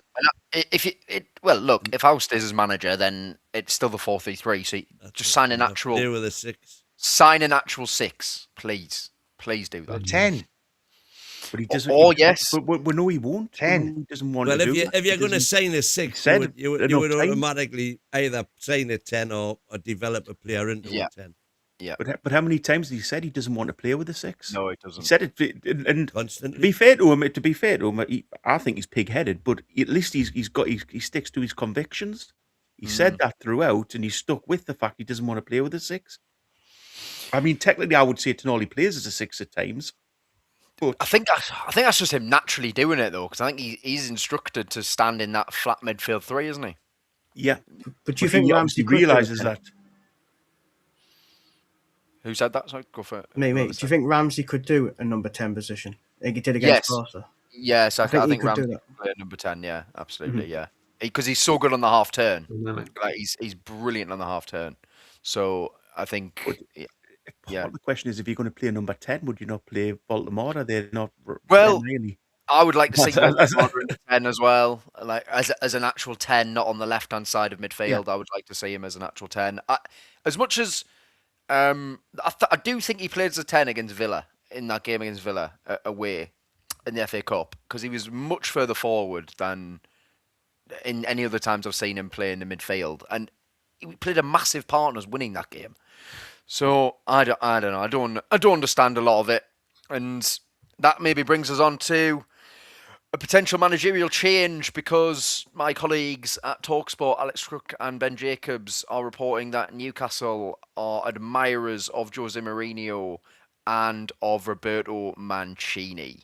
Now, the idea behind Mourinho is that he is the big name on the global stage, and Hopkinson is a big fan, and Hopkinson is also a big fan of Mancini. Al Ramayan is also a big fan of the duo as well. Now, I mean, I think it's interesting. So I will open the floor up to. I'll go with Ian first. So if Howe were to leave, I knew you would. yeah. If Howe were to leave, what we're saying about Jose or Mancini? I quite like the idea of Jose. I think I think it would be exciting stuff. What a character to have. Press conference is interesting again. But it just seems that within 2 years of every team he gets to, he's fallen out with everybody, and leaves the team in a worse position. However many trophies he's won whilst he was there, than when he got there. So I don't know, short term. But Mancini, that's a weird one. Has he not retired? He must be about 104, is he not? Mancini, no. I don't think he's that old, but he hasn't managed for a while, has he? I will have a look. But that, yeah. So DX, what are He's older than Mourinho. Oh, I think he's older than Mourinho. Yeah. No, I think he's younger. But anyway, You know what? I'll have a look. Yeah, I think I'm a bit like you, Ian. I'm seduced by the big name. Like, so Mourinho. He's only 62. So he's a year younger than Mourinho. Yes. Yeah. So I'd like Mourinho as a manager, just because I do think that puts us on a global scale. You know, whether we think he's the man he was, and his career, you're right, Ian, is littered with 2 years here, a year there, 3. He's never been at a club for more than 3.5 years. I think. But he leaves trophies behind as well. That's the thing. Like, it's a shot of something where you might get a year of something, you win a trophy, and then maybe it all falls apart in the second or third year. But just having that, launch pad, it might just put us then on that map of, okay, now they're a big club, or a bigger club than they were. And I wouldn't be against that if we get rid of Eddie Howe. And I think it would be exciting, like just the idea of Mourinho being announced. I think the buzz would be incredible. Yeah, it'd be huge, wouldn't it? It'd be a huge thing. I can imagine people with Mourinho on the back of the shirt and stuff. It'd be exciting. But then we said that about Ruud Gullit years ago, so who knows? It might. What was I saying? Guys, honestly, do you think Walter Marder will come good? Absolutely. And Claggy is staying. Jose will attract EU names, which is what we need. Yeah, I think so I think on the Volty thing, where do we all stand? Yeah, he's definitely coming good. Not a doubt in my mind he comes good. For us. He will I think he's brilliant. Elite. I think he's brilliant. Elite. I think he's got the talent. I don't know if he's the perfect for the Premier League, but we'll see, I guess. Elite, but not necessarily at Newcastle, is what I would say. That's fair as well. That's 2 questions in one. Yes, he'll become elite if Mourinho becomes the manager. Oh, do you think? Yeah, I think Mourinho would know how to use that lad properly. Yeah. Interesting. Yeah, I'm not sure he would be fair, but yeah, no, it's fair. He does like a lean towards striker, a target kind of player, doesn't he? Although that's not really Voldemor's not really a target. That's not Voldemor's game. That's the problem. Voldemor's not Drogba. Well, I think Diego Costa, Zlatan, and Zlatan. I suppose Zlatan was another level or two up on where Voldemort is at the moment. But similar type of player. That's stature. Yeah. Borky, Jose Mourinho or Mancini? Mancini, no chance. To leave. Mancini, no chance. Mourinho, I would have here in a flash. I've said this on other shows. Basically, if you want a manager who's going to come in, let's be honest, he's not going to be here for 3, 4, 5 seasons. He's going to be here for 1, 2, 3 seasons a maximum. But the grade that you'd go on with that guy over that period, and probably the chance that you'd have to win a trophy would be massive. And I just think he'd be such a different type of character. I think that's what we need at the minute. The whole club needs a lift. Need a lift. I think Mourinho coming in just gives you that lift. You know, he does the whole press conference. You know, I said to Win the other night, he sits in front of with all the Newcastle board and everything and goes, "I'm a little magpie," you know. Mr. Robson taught us how to, taught us all about this club. I understand the passion, understand what you want. And let's face it, the football isn't going to be great at times because he doesn't make great football. But I think it's the pressure he would take off every player at the club as well. You know, he would be the centre of attention for everybody, and the players would get away with anything basically because everything would just be focused on Jose. That's what you have to. That's the thing you have to accept, that he would be Mr. Newcastle for a few seasons. Yeah. Sean, how was feeling about Jose? I would have him here in a flash. He gets the club. Do you know what I mean? And I think he would pound into them players of how much passion and how much what this club means. And he'll attract big players. Do you know what I mean? He's got the name. He's got that reputation. Come and play for me. Come and play for this club. And that's what we need. We need a manager that's got the passion. Obviously, his conference is going to, like his press conference is going to be amazing. But you need someone like that, and it'll bring the fight back into the club. It'll bring the fans back together. Yeah, fair. Win. Could you? Yeah, we're talking about this pretty much at length yesterday, and I think he'd be superb. Yeah. Just for the initial, if there's one manager who, was a. Yeah, fair play. 10 memberships. 10 memberships. Wow. Let's have a look, see where these are going. We've got. Right, here we go. We've got Planet Thompson has got a membership. Ben Nixon. June 3078. Stephen Dowding. Tony Boy, Top Boy Jr. Top Boy Jr., you not remember, shocking. R.S. Furby. Monty Stratford. And Sam Clark all received your memberships from Waza, mate. Thanks very, very much. What a guy. What a guy. What a guy. What a guy. Oh, there's another one as well. Sorry, missed that one. Aj Hakuna. Welcome along. Can I just say to all those lads that got memberships, watch some of the shows that are sort of for members only, especially the player rating show with Michael and Ian. Brilliant show, and I think if you do that, you'll stay members for a long time because, you get good analysis and you get a good, understanding of exactly what's happened in the game and what the players have done. So if you can, use your membership, but then renew it and keep getting that content. Yep, great show. Going to make me blush, Spokey. Imagine there was some handy player ratings dished out on Sunday. Jesus. Oh, well. Jacob Murphy picked up the lowest rating of the season at 1.5. And most of the comments were, where did you find the extra half? I was going to say that's kind, that, to be honest.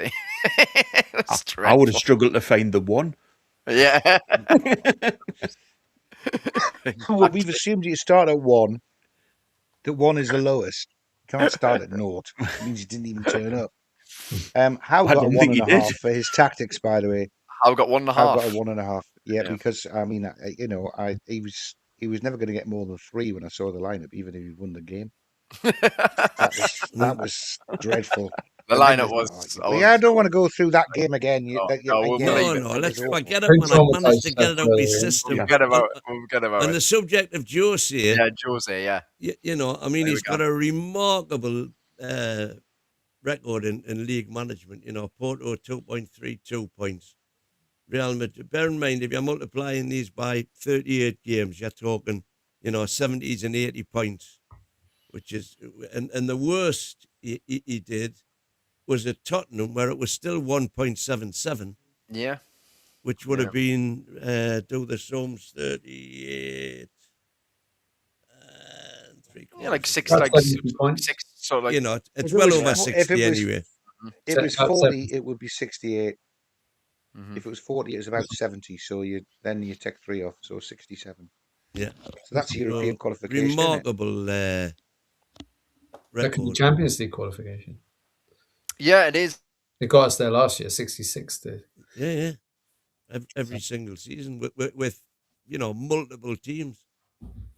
But look how few games he's had everywhere, apart from Chelsea, 2 spells. But no, you're right. If he does it for a year or 2, then I'm good with that. Yeah, me too. All right, I'm really surprised by that as well, because I honestly thought those numbers at Man United and clubs like that would be, and Tottenham, I thought would be a lot lower. Much lower, yeah. I'm quite surprised. That's I agree. I'm surprised at that as well, to be fair. Maybe he isn't washed. Maybe he isn't washed. Marked. Yeah, we're very extremely reliable. You know, the strange thing we found out last night when I asked the question, because I looked into it today, he's the only manager that's managed a Premier League team that's won 2 trophies with different teams in the Premier League. Not the Premier League itself, but won trophies with 2 different teams. There's no other manager went anywhere else and won another trophy. Yeah, look, I the thing is, I can see it happening. I can see it happening. I feel like if they do decide to move on from Howe, which, as far as, unless we have an incredible end of the season, it feels like it will be a partner ways at the end of the year. I can see them going for Jose, and maybe it's always been destined. Maybe it's always been destined as well because of his relationship. It's the easy option as well in a lot of ways. Yeah, he would jump at it. He would jump at it, and Benfica fans are getting fed up with him, even though he's unbeaten in 25 or something. Why are they getting fed up with him? Is it the style of the football or something? Probably. Yeah. That's just the way. Yeah. With a risk of diving in, changing the subject, it's not really. It's related. Do you not think it's more likely that we are bossed and the crowd turns and is really horrible on Saturday, so much so that Howe realises and walks away? I think that's more likely than him going through to the end of the season. You don't think it makes it at the end of the season? It'll be his choice. I don't think we get rid of him at the end of the season. It's all going to be his choice. But I just think that if the crowd turns really, really toxic and Bournemouth are putting 3s, 4s, 5s past us, that where does he go? Where does he go to after that? Other than say, Bournemouth. Yeah, I agree. Do you know what, Ian? Now I've gone as far as I can. I agree with you slightly there, Ian, but Wynn made a good point the other night. I noted it down because it's the first one he's made since I've been on the channel. That, you know, about about the other stuff, the other coaching staff and things that are in the club. Yeah, that's true. So how walks away, and not only is he taking his sort of wage away, but he's taking away their livelihood of those other coaches potentially, because a new coach will come in and want their own squad. So they'll get paid off. These players a little bit on his mind as well. I know, but but I feel like when you think of Bournemouth, when he left Bournemouth, Tyndall stayed there, didn't he? And then he eventually got sacked or walked off. I think it could just be we have to pay off the coaches. You never know. But I see what you're saying. He's got a huge coaching staff, hasn't he? A huge team. So there's a lot of layers to it if he leaves. There's a lot of people's livings rely on him, isn't there? Yeah. If he just walks away, it knocks them up. And the thing about walking away is he's still got a long time left on his contract. I thought he only had 1 year. No, he signed a long-term deal in 2023. Oh, did he? How long? Well, that's the thing. We don't actually know how long. I was going to say, how do you know? Because I can't find this anyway. I've seen it reported all over the place, but I've never seen anything in black and white. So Alex Crook knows him quite well. And he says that he's got quite a long time left. So yeah. Okay. But he's going nowhere then, perhaps. That's kind of the thing, isn't it? But then again, we are reporting that he would walk away if he didn't feel like he was wanted anymore. So we will have to see. And I do think that it could get quite nasty, unfortunately, on Saturday, because Bournemouth are genuinely brilliant. They're such a good team. We're not at the moment. That's what I mean. I mean, you know, there's been a little bit of chat. It'd be sad. Chatting about there being a little bit of booing at the end of the Sunderland match and the rest of it. The crowd didn't go after them really. No, they did a little bit when they took their lap of honour, didn't they?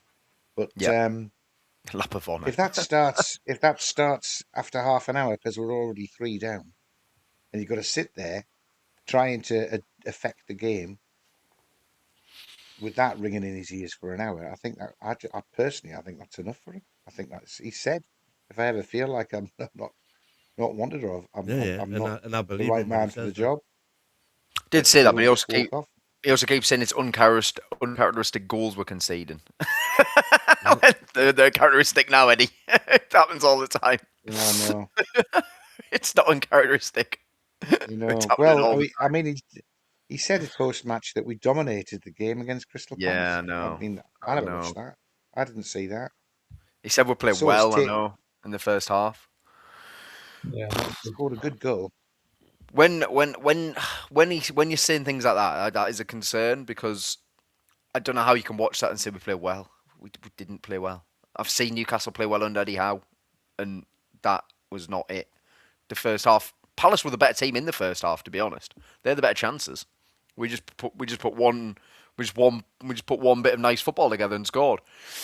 So yeah, I don't know. Like, I mean, looking ahead to Saturday, honestly, with Bournemouth, obviously Iraola's going. He's another one who it does look like he's probably going to go back to Spain, but equally he is open to move to Newcastle should the job become available. So that's something as well. Now, the thing with Iraola, say if it wasn't Jose, do you think, Sean, it's too similar to Howe, maybe? I wouldn't have him. I would stick with Eddie Howe.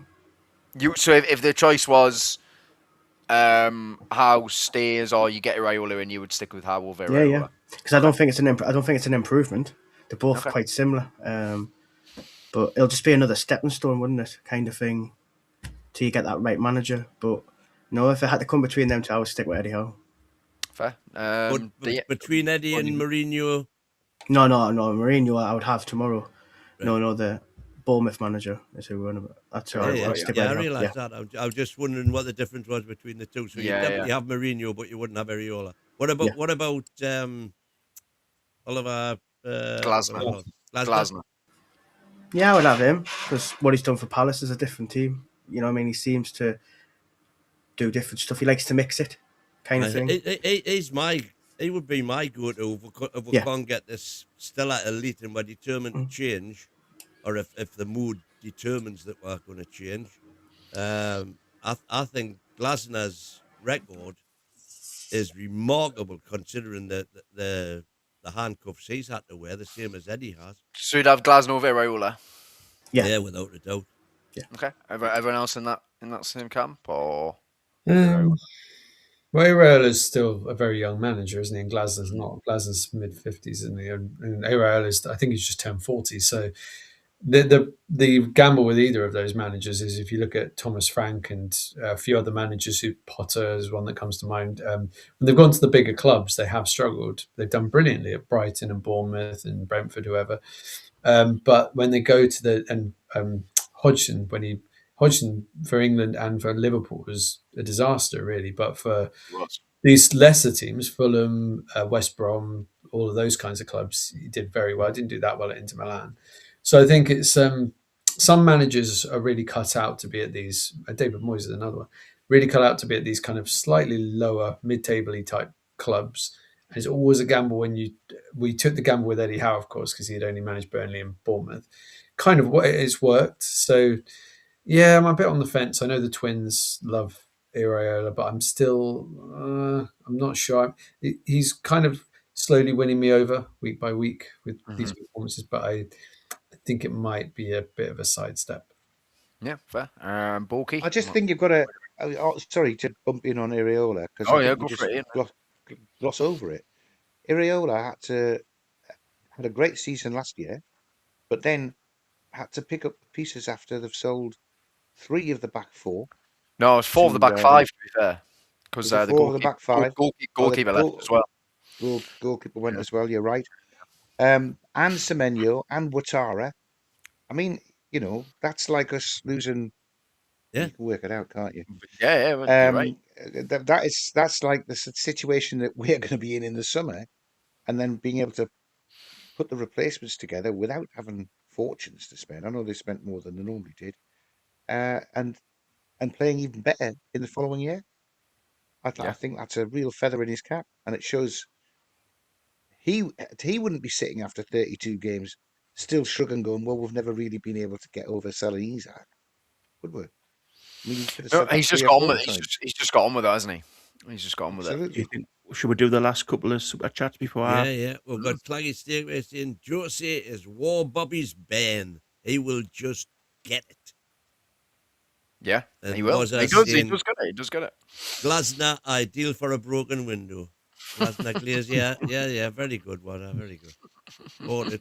I've got a little bit too much respect for Eddie Howe to say that Glazier or sorry, that's what was I getting into that one. And Glasner and Iriola are good replacements for Eddie Howe. In my view, that they're at the same level, and if you're going to go with them two, you stick with Eddie Howe. You know, Eddie Howe's probably a better manager than them. He's probably more inept at sort of the Premier League. He's got more Premier League experience. So the reason I want to change the manager is to get somebody better in, to get somebody, who can attract players and has a big name in the game and things like that. I don't think either of those two do. And as I say, I know I come out and say I want Eddie out, but I would never be disrespectful of the guy for what he's done. And I think getting him out to get one of them two in is a little bit disrespectful in that he's a better manager than them. Okay. That's interesting. So, for example, for you, it's got to either be a Jose, say a Nagelsmann, a Tuchel, for example. Someone like it's got to be someone better. It's got to be somebody who's going to, a bigger name and a better reputation. And let's face it, they might come in and fail no matter who you get in. But I think going for somebody on the same level as Eddie's quite disrespectful towards him.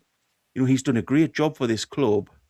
So don't go down the line of disrespecting him. The reason we want to do this is to get someone better.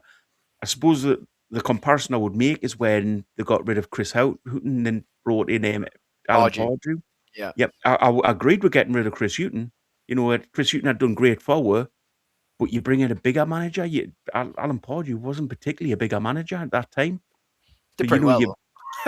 He did well. So, I mean, I'm probably talking myself out this argument with this one. But as I say, just show respect, Eddie Howe. So if you're going to bring somebody in who's bigger than him, not somebody who's at the same level. Fair. That's an interesting point. No, it's interesting. I didn't really consider that, to be fair, but that's fair. Go for it, Ian. So not Mourinho then, because he's only won one trophy in the last 10 years. That sounds like Glasner, who's won 2 in the last 12 months. Nah. Mourinho has surely won more in the last, because he won the Europa League, he won the Conference League with Roma. I think. What else has he won? I feel like he's won other things as well. Don't know. Mourinho wins stuff wherever he goes, but yeah, Glasner has won 2, and he's probably about win 3 trophies in the space of a year. Actually, Palace are the favourites for the Conference League now, absolutely. But I also see, but I do get Borky's point, because look, what Eddie's done for us is 2 Champions League qualifications and a trophy. That is. No, I'm not belittling that. That's wonderful. Yeah. That is wonderful. Although on Borky's measure, Ten Hag would be ahead of Eddie Howe as well, of course. But I know that's not really what you meant. I'm not playing a devil's advocate. I know you're, mate, but what I'm going off is sort of, you don't want to bring somebody in just at the same level. What's the point? I get it.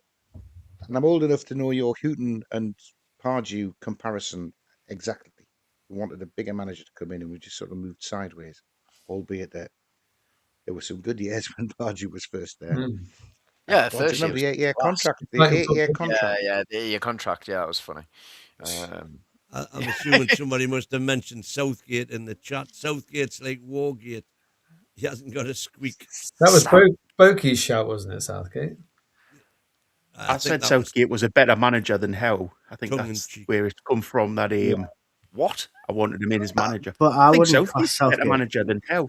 Not really. What's he done apart from England? Sure about that take, brother. What's he done apart from England? That's what I'm going with. No, but English football, like national football team, is different to a club team. It is. That's what I'm trying to say. He's done an England job very good, but that's the national. It's not totally different to managing a club to the nation.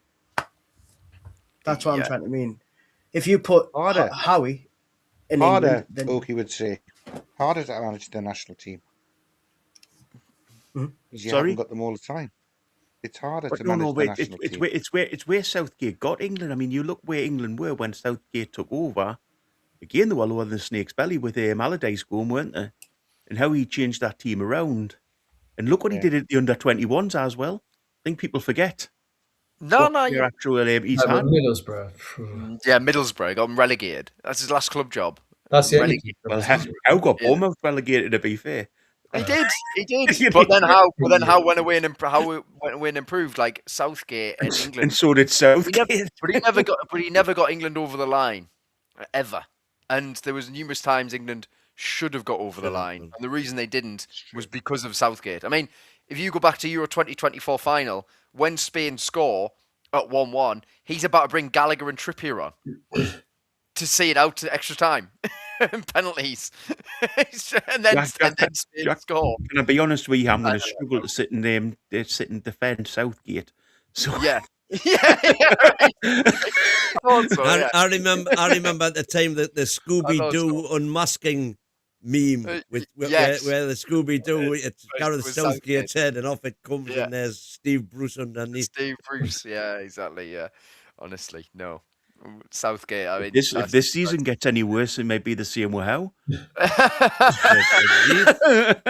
Well, look, this season, as I say, the second half of the season, wow, it's been bad. But the thing with the manager and whatever's going to happen, it's clear that everyone here would take Jose, I think. I'm not entirely... Would you, Jack?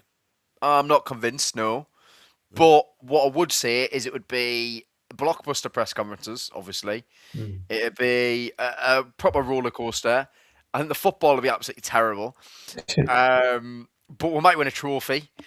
And the club are probably in a worse state than it is right now when he left, because it usually is when he leaves most clubs. But I do like the romance of it because of that connection to Sir Bobby Robson. Tell you what he would have to do. He'd have to improve his record at St James's Park because he only won there once.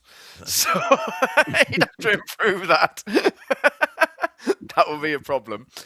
But the more I think about it, I was initially like absolutely dead set against it. The more I think about it, I do think that I can see them going for it.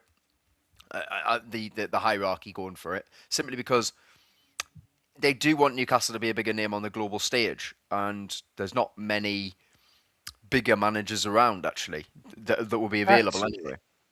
Immediately transforms the PIF project to front and centre in world football again. If you bring Jose in, quick prediction. Immediately, it's the big story. Mm-hmm. It's a huge story. If Jose Mourinho becomes Newcastle manager, Adidas will have a T-shirt out within a few days with just the special one on the front. Absolutely. Of course, with them outside of St James's Park. Yeah, and look, we'll probably finish 13th. Which will be an improvement on this season. It would be an improvement on this season. We might win the FA Cup. Would probably beat Sunderland, to be fair, which would be good. But yeah, look, it's one of those. I think the idea of it's better than what it would actually turn out to be. But I wonder what the players would make of it. The players who are being touted to move, like the Toon Armys and people like that, who are big international players. And I wonder if they'd be like, oh, actually, that might just get them back on side a little bit. Tino Livramento, what would he think? I feel like I've heard that it's cooling down the interest in him a little bit. It is. He's not playing well, is he? So it's a bit like, ooh. No, it is cooling. It is cooling down. Manchester City are not as interested. What is that? No idea what that's about. By the way, Jack, must jump higher walking. I've got no idea what that's about. But me neither. We'll move on. Tino. Yeah, the interest is cooling in Tino. I think Arsenal are probably still interested in him. But are Arsenal going to spend? There's another team with a load of superfluous players we could get as part of the transfer. Yeah, sure. Yeah. Man City, there's a lot of Arsenal. There's a lot of Arsenal reserves that would do all right in our squad, I think. Yeah, there are fullbacks, centre halves. They've got plenty of centre backs. Where's the left back? Quick question: Why is there no murmurs around? Not many murmurs around Hull For me, Holden better a fullback than Oh, he's Tino. a much better fullback. Yeah. He is. I think with Hall, which I'm just pleased about, to be honest. I think that one thing is like because he is a Newcastle fan. His dad, I think, is determined for him to stay as long as possible. His contract's still got quite a while to run on it.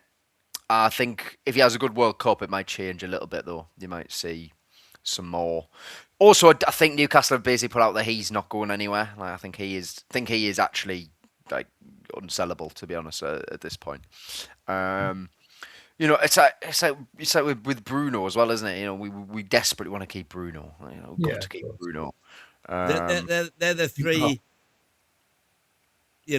Miley, definites Hall, for and me. Miley, Hall, and Bruno. Yeah. They are the three untouchables for me. Yeah, I agree. I think a lot of the rest of them. I mean, I'd accept a bid for Joe Linton in the summer because you're not going to get any more money for him. The right kind of money, yeah. I'd accept a bid for Barnes, even though I love Harvey Barnes, but I'd accept a bid for Harvey Barnes. Willock. Yeah, I'd pay for a coach out of Newcastle. I'd pay for a coach out of Newcastle if Murphy was sitting on it. Yeah, Murphy. I wonder where Murphy would go though. Like, who would sign Norwich? Maybe. Well, where would J7 he can have a ticket go? anywhere, DX. He can have a ticket anywhere, and I'll pay for it. But we've got to get some money. His fall off's been actually unbelievable, to be honest. Because I mean, it's like Almiron, isn't it? Almiron had that amazing purple patch, and then it was just back to old Almiron. Tell you what, Almiron could actually pass a football. Murphy cannot pass a football. Well, no, you're right. Technically, like he doesn't get his head up enough, does he? Like he does get a good crossing from time to time. His crossing's fantastic. His crossing is fantastic, brilliant when you've got a striker in the box, but we don't. Yeah, so he's kind of redundant. Alanga, we're not going to get any money back for him, so I'd be happy to commit to him for another season. I think Alanga will work if we can just get him to just attack the back post. Like if we can find ways to overload on the left and attack the back post, I think he'll actually score a lot of goals. Despite not being the best technical footballer, but yeah, that's sort of the Alanga. Then I mean, Johan Vista, just get rid of him. Get rid of him.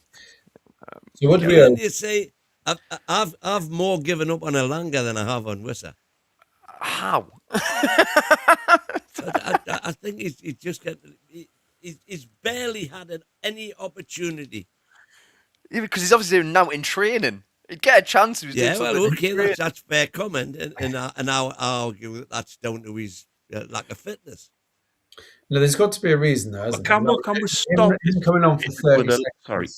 I was just going to say this quickly. There's got to be a reason why this is only getting 30 seconds or a minute at the end of games. Like there must be something else. It can't just be he's not fit. If he wasn't fit, you give him half an hour, 20 minutes. You'd start him ahead of Asula, who they were trying to flog last summer.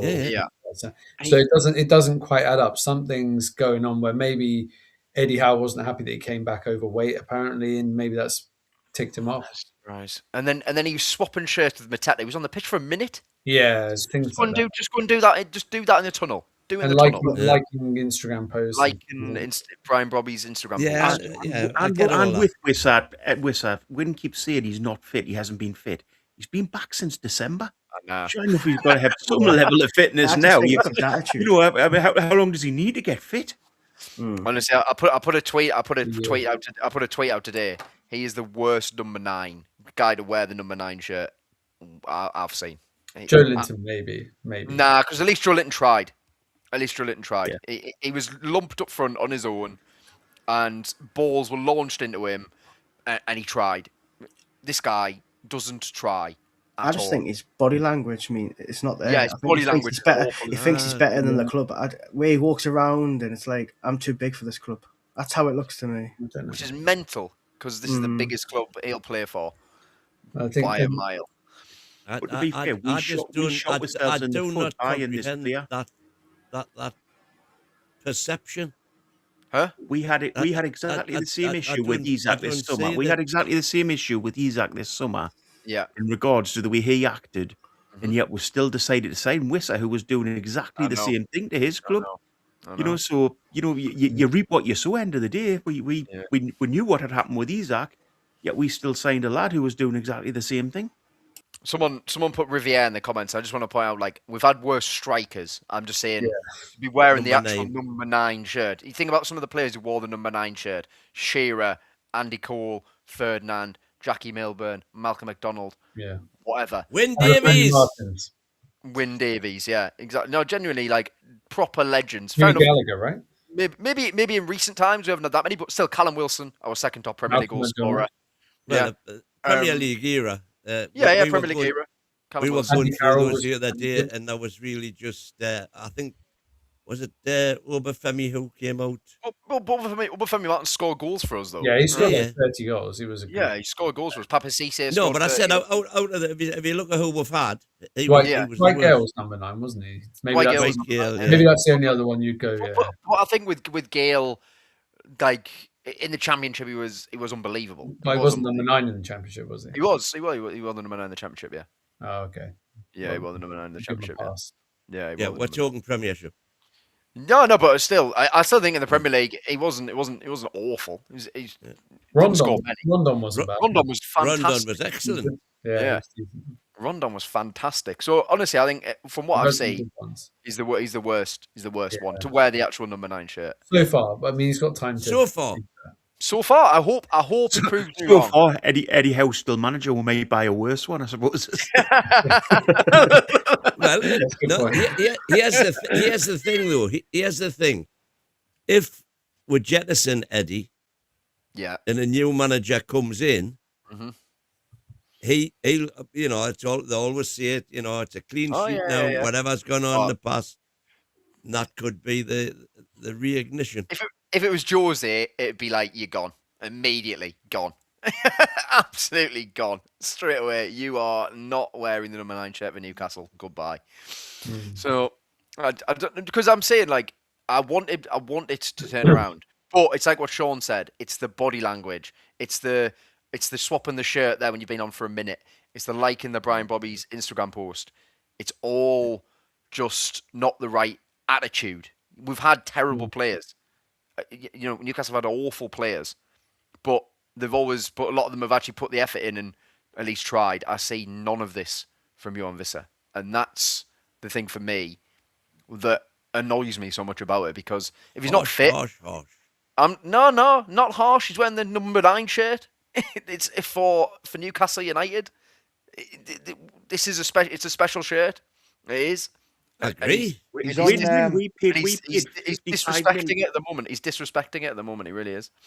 He's on 140,000 a week, I think, isn't he? Where do you see anything that justifies that at all from when he's been at Newcastle? I've seen it at Newcastle. Parallel. Well, there we go then. With Isak, answers the question. When you think of Isak and Visser, they've had quite similar seasons, really, haven't they? Yeah. Because Isak got 3 goals as well. So yeah, they're both two massive, huge. Well, obviously Isak cost more, but he's a bit younger. But 2 complete flops so far. It'd be interesting to see if both leave their clubs, or if both clubs decide to try for another year, see what we can do. Yeah, I mean, he turns 30 in September. Yeah. My God. I can't believe Wynn's on here, but Jack's up there. But thanks for the super chat, was it? Yes, thank you very much. Yeah. All I was going to say was I think he's on 140,000 a week. Right, 140,000 a week, which means that he's nearly had all of the first 7 million quid that he's been paid for his first year at Newcastle. Not bad. Yeah. That's before we spent 55 million to get him there. That's just horrible, isn't it? Yeah, it's I would far rather have paid the 60 million release clause on Harry Kane. And he's fourth choice striker. Not sure we could have attracted Harry Kane. I'm still a bit. I'm not sure. I think Howe might play Neef rather than bring Wisser on, though. I think the one good thing about Wisser this season is at least we'll have got a little bit of money back from the Congo FA for the being out for a long time. Yeah, we did. We did get a little bit. We'll have got a little bit compensated back to for his wages. We got 10 million for that.